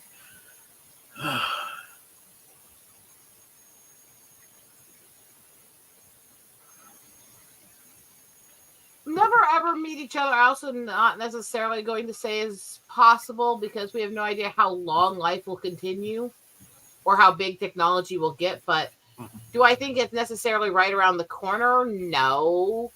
Then again, do I think there's more to we're closer to having those interactions than people think? Yes. But I really don't want to go into why.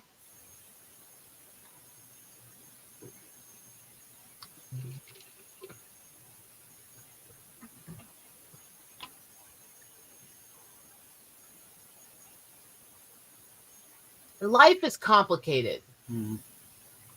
And the problem is that on both sides, we're trying to a degree, uncomplicate it.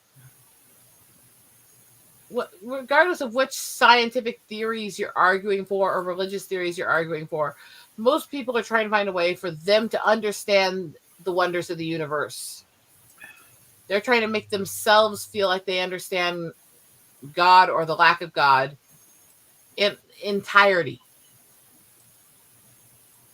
We're not that perfect.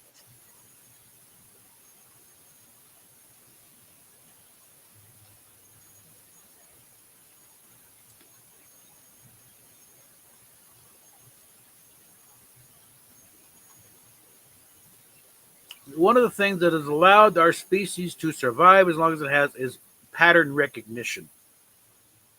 We recognize certain things and are able to react accordingly. The thing is, it also can get out of hand. We see patterns that aren't really there, you know. Or certain things happen. No, that couldn't be. That's too simple, and that's where conspiracy theories kick in. You know. Oh, don't start me on some of those nut jobs, anyways. I mean, it's gotten to the point where it's practically conspiracy theory to think that Oswald acted alone. You know. No, it had to be. Don't start naming specific ones. I don't need my channel to get in trouble. Yeah. Mm-hmm. Although, if you want lizard people, well, I am good at stretching my tongue, so I can show you what a lizard can do with her tongue.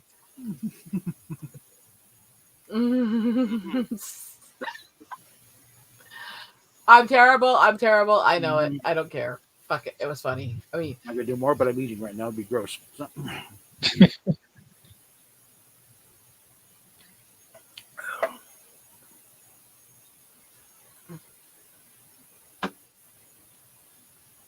it's time for us to stop hiding from knowledge, and this goes to everyone. Mm-hmm. It's okay to admit we don't know everything. Yeah. It's also okay to admit that some sciences that people are still clinging to have been largely debunked, and people are still clinging to them. Mm-hmm. It's okay for me and Bob to disagree about parts of science, because it's not a case where either of us is truly wrong. It's what we've read and researched and how much we understand. And neither of us knows for sure all of what we're saying. So we're sharing what we feel about it. Mm-hmm. And that's okay. It's healthy. Yeah. We need disagreements in order to challenge what's thought of as real. So we'll actually do things and actually try to create things and study things. Without disagreement, without dissension, people get stagnant.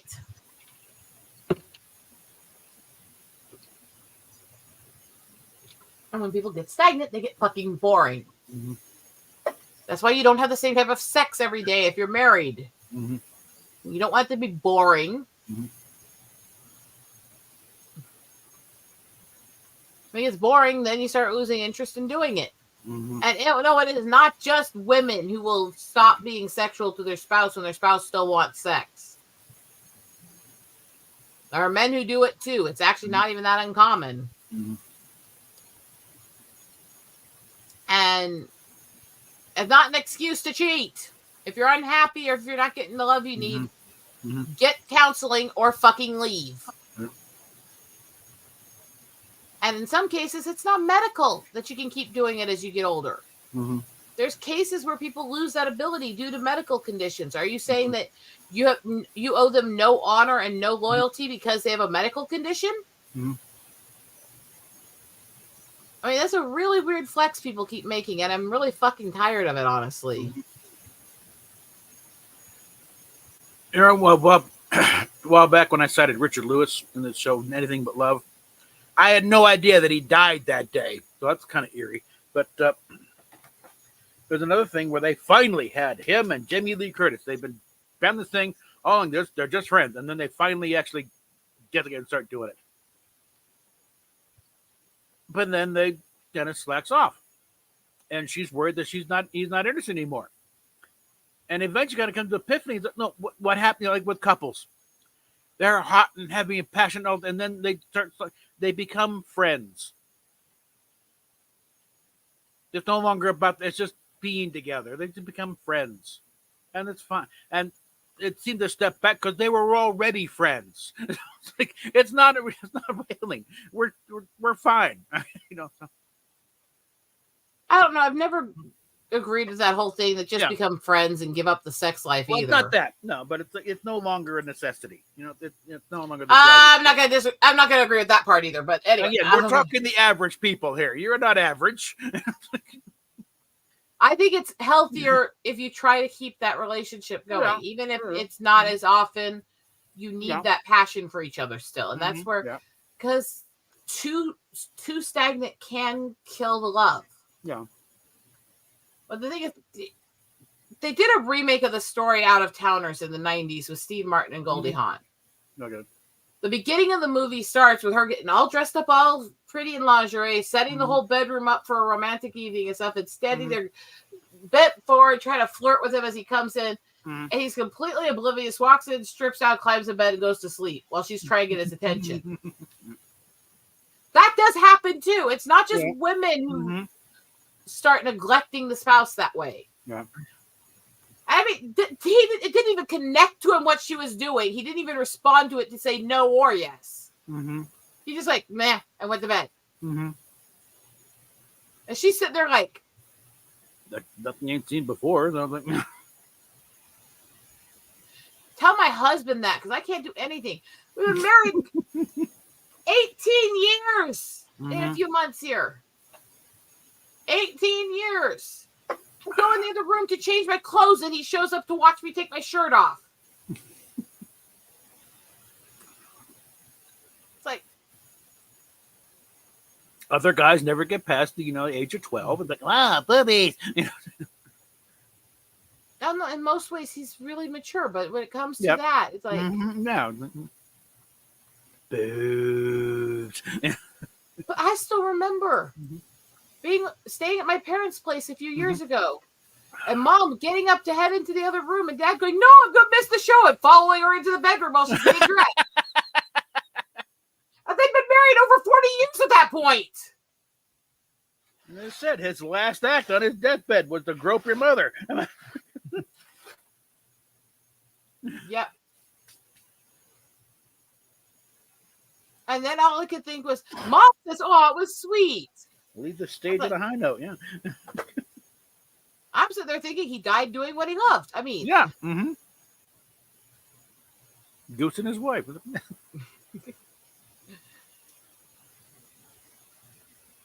so there's this story. I'm staying with my parents. I think my dad would have done the same thing if they'd been close. I was staying with my parents, and Dad was out on his recline. They're laid back, half asleep, watching TV. Mom was doing laundry, and at that point, to do the laundry, she had to go behind him and around to the machines. They moved him to a different room in the house later, but at this point, that's where it was. Because his recliner was at the edge of the living room, heading towards the rest of the house. So she had to go behind his recliner with the laundry to do this, right? She's walking past him with a laundry basket up like this to go over his head. He's laying there. I thought he was asleep beside me. I swear he was snoring 3 seconds prior. All of a sudden, as she walks by, he reaches back, grabs the shirt like this, looks up for her shirt, goes.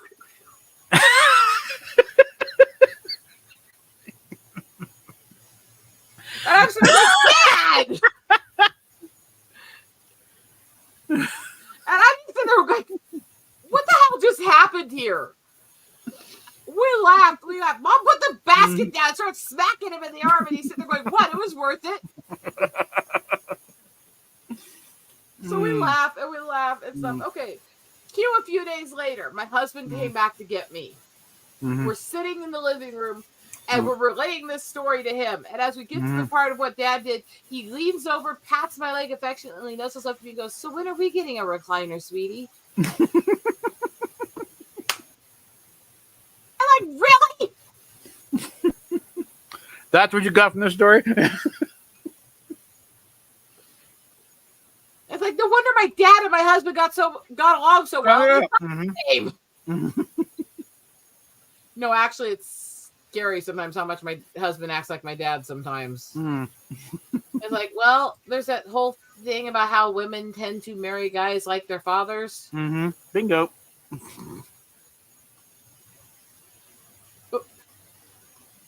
He argues and bitches the way Dad did. That's the one that I can't stand. Because Mm. Dad was one of those he never fucking let anything go. He was going to be right. And he didn't care if he had to nag you into oblivion to be right. Steve is the same way. Mm. And it's so fucking much. It was so crazy.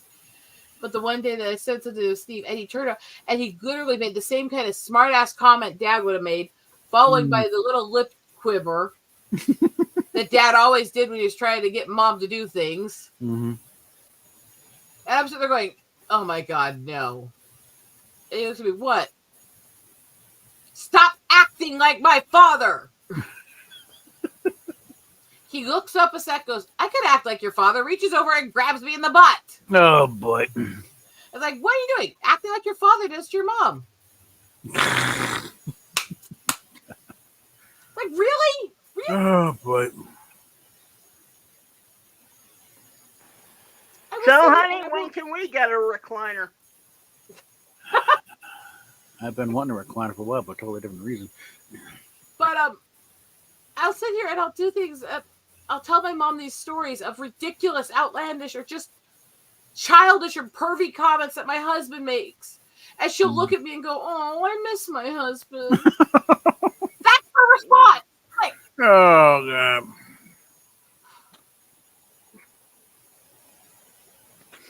and please, people understand, I was Daddy's girl. I loved Dad to pieces, and he was a great guy in so many ways. And But- he was an absolutely devoted husband who treated his wife really well. Mm-hmm. But on the flip side of that, he was still a man.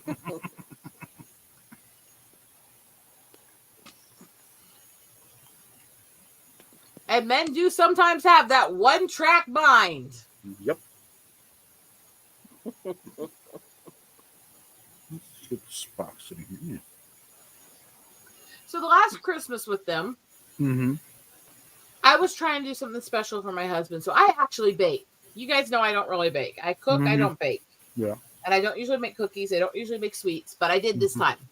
Me and my mom made a homemade blend for peanut butter cookies, and we actually did them as thumbnail tart cookies with jams and chocolate drizzled in the center. Okay. So it's basically a really, really elevated peanut butter, jelly, and chocolate sandwich kind of thing in a cookie.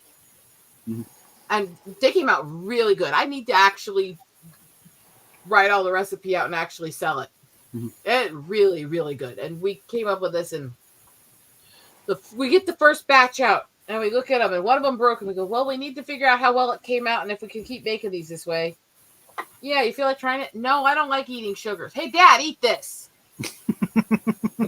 He walks over and goes, what do you think I am, your guinea pig? And grabs it and starts eating it.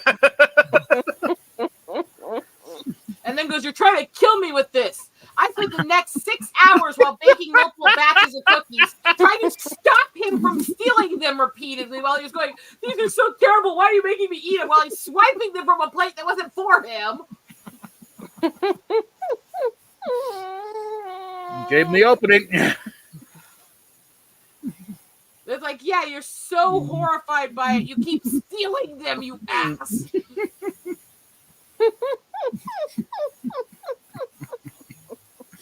And then complained for 3 days that it's awful. You guys made me eat all those cookies like I was your lab rat. We offered you one. And he ate about 2 dozen over the day. Yes. He even took extra insulin by the end of the day. And Dad did not usually eat junk food. He was diabetic from birth. He did not usually eat junk food, but he did have a weakness for peanut butter. And apparently the combination we did with those soft and sweet peanut butter cookies and the high-end jams in the center with chocolate drizzled across it was just right to him that he went.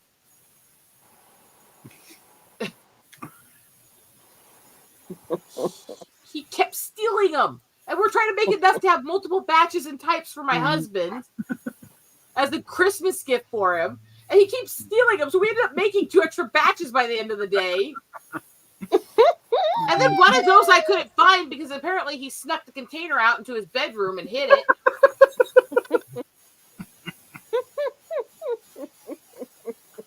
Yes. Yes, they do. Mm. And so I was like, Dad, are you freaking kidding me? No. He happily was stealing all cookies. Actually, I commented on them. I just kind of commented on them in my ranted tirade. So I think it kind of got blended in. Mhm. But that's okay. I know sometimes the way I rant on, people don't always follow it well.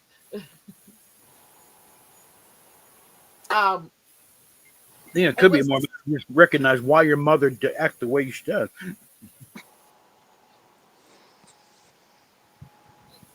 My dad was that person. If he wanted to be a smartass, you could ask him the same question 5,000 different ways for 12 hours. You'd never get an honest answer out of him. It was all be sarcasm.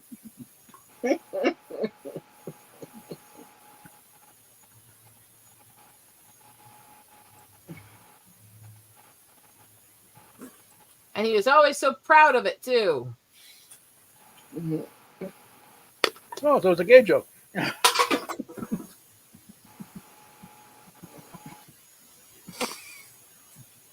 it must have been a gay sex term then. Just casually, like nothing happened. Yeah. And we're all sitting there looking at him like, you didn't just say that. Am I wrong? Yeah. I never knew what to think of Dad sometimes. I loved him to pieces, but there were days I'm just sitting there going,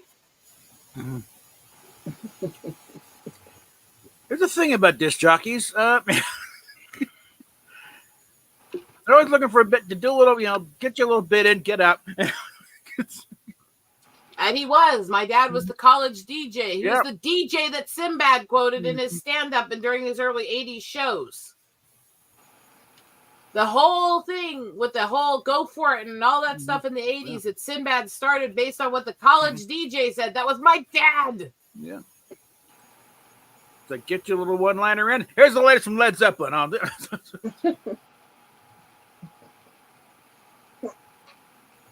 My dad was the college DJ in Denver when Sinbad was there.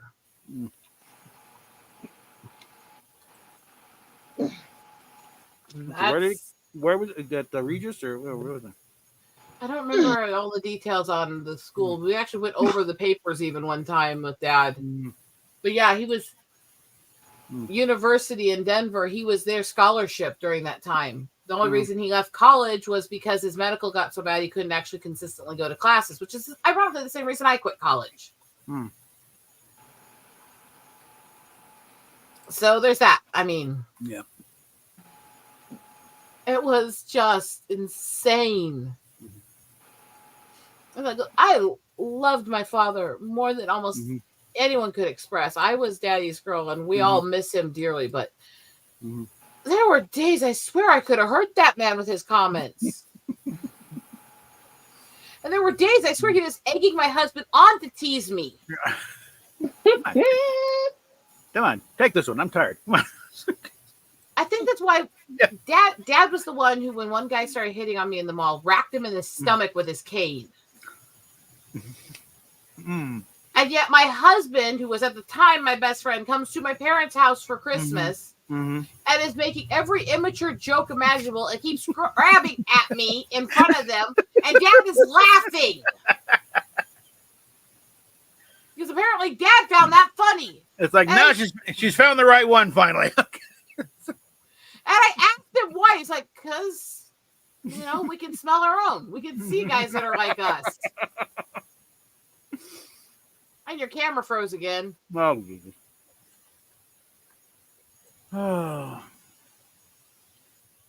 When people ask why I'm as messed up as I am, my dad raised me on Dr. Demento, and he was an ex-DJ. What the fuck do you think messed me up like I am? I mean... Yeah. Give me a second. Well, bless my little pointed head, I'm howling at the moon. I'm nutty as a fruitcake when the doctor plays my tune. Dimensions and Dementites from St. Louis to Sacramento. Know the weirdo with the beardo that the kids all call Demento. Listen each week and you might just, your senses will grow dim. You'll hit that crackpot jackpot and end up just like him. Funny Farms, it's time to get delirious. Try Dr. D and you will see you cannot be serious. If you complain that he's insane, he'd be so complimented. Don't touch that dial, go hog wild, let's all get demented. Demento, Dr. Demento. God, that says something about me, doesn't it? I keep playing on what station is basically a classic rock station, not in LA. It's a fairly new station, but they did a thing honoring KMET, the Mighty Kermit, Met. Yeah. I already touched on those, and my brain's already moved past that state of thought process. It ain't coming back right now. Love you, but my brain's beyond that mode.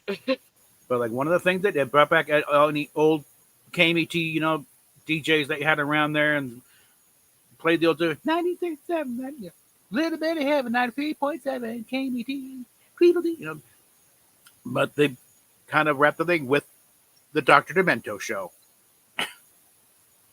Brought them in and they opened the. It's time to stay demented. Dr. Demento. And they did the whole thing. Yeah. That song was not written for his show as an intro. It was a fan song about him that he listened to and went, I love it, and started using it as its intro for like 2 decades. Ivor Biggin, by the way, the same guy who did Bra Size 45, which is Steve's favorite song. I don't know why. Honest, I don't know why. Let's leave it at that, right? I don't know, Boot to the Head song. I know the bit from. Yeah, there was a song that went on the end of it. Yeah, at the end of it, yeah. The na to the head, na na, boot to the head, na na. I think that's because they didn't know how to end the sketch. The follow-up sketch, Last Will and Temperament's also good. Heavens for Presbyterians was another good one from Frantics. The Obi-Wan Kenobi driving school was a good one they did. There was also You People Are Fat, which is one of my favorites. And Quinnell's Mother is my favorite skit of theirs. Quinnell's Mother is fucking great. And Shadow's doing some real good stuff on his own there. Started doing the thing, Pauling News. He's doing his Walter Cronkite impression. Went through a few headlines last time, and the thing about supposedly how Kate Middleton somehow photoshopped a picture of her and the kids, and those are the proof is in the sweater, and they showed that zoom in on the picture. Apparently, been altered. We honestly have no fucking idea what we're looking at here. So that's a Pauling News. That's the way it is.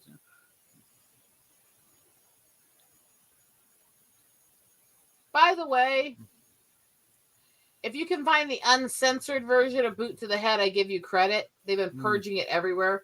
In fact, they had the uncensored bit up on YouTube for a long time, and YouTube made them cut that piece back out of it again.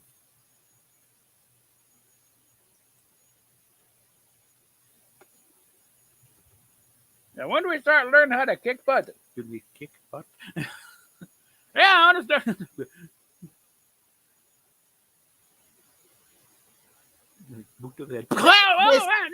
Short little line was cut out of the center of it in almost every single version ever made. I'm putting it in private chat.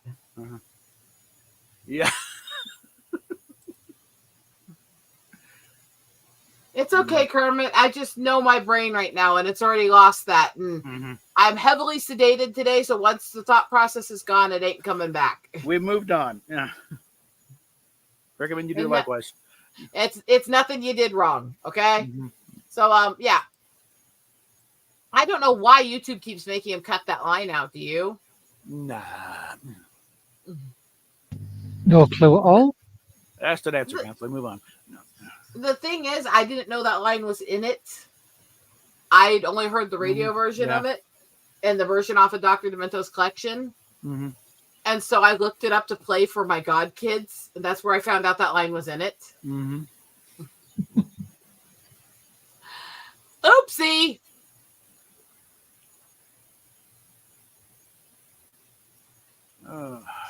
That's when you go, oops, my bad. Right? Yeah.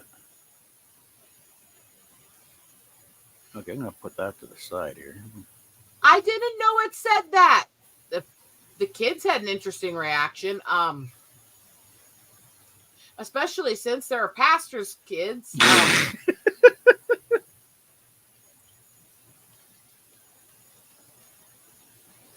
It was awkward. It was very awkward. Oh, Predicts. It may appear ridiculous that I'm so meticulous. All right. I think the way I answered it and the way I mixed it into my other conversation was kind of weird and convoluted. That's partly because of where my brain's at right now.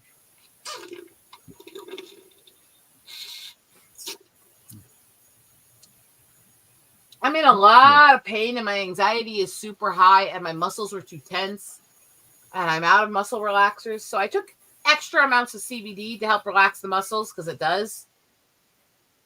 And if anybody actually looks closely under these glasses, my eyes aren't exactly dilated quite correctly. And haven't been all day. So just so you know where I'm at right this moment. I'm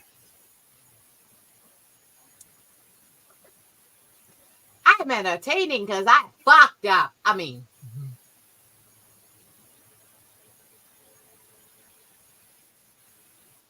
So please to understand, should you offer me your hand, please not the hand you wipe your arse with.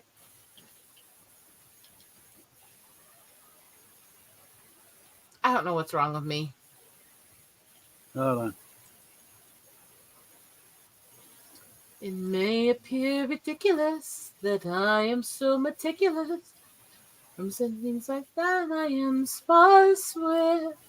So please to understand, should you offer me your hand, please not the hand you wipe your arse with.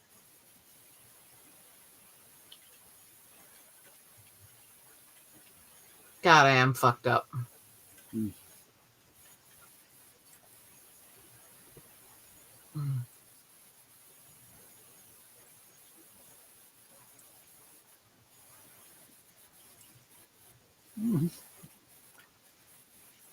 Mm.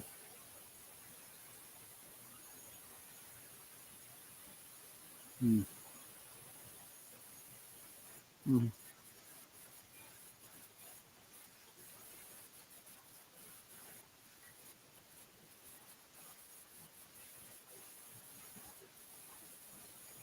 Okay. I just don't know what I'm doing. Yeah. I don't know. I don't know. I don't know. I don't know. Mm. I think I lost my mind. Mm.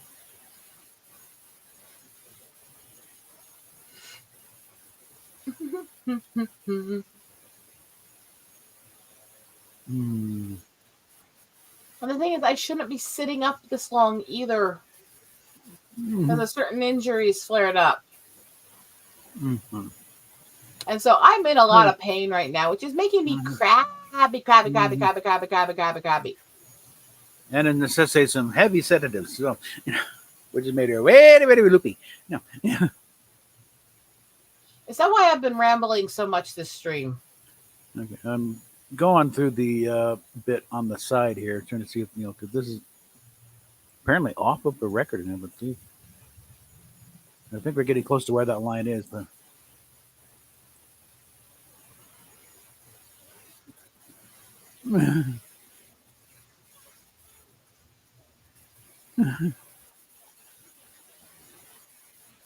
See if you can find that version. Yeah, trying to. If you can find it for me, I want the audio track of it. Yeah.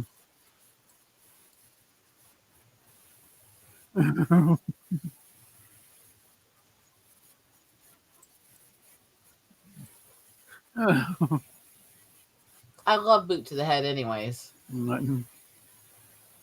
I love Frantics. Yeah. In fact, if it wasn't for the fact that I don't want freaking strike on my channel, Yeah. I would just play fucking Quinnell's mom. Yeah. And I might just nuke this on the places that are more interested in screening stuff like that and just go for it anyways. Hmm.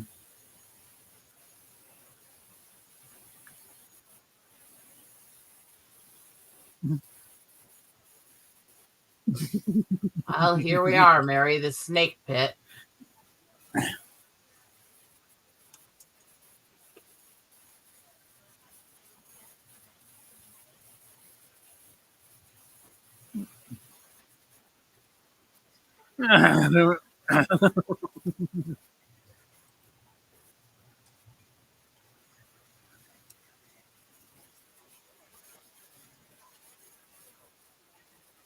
Okay.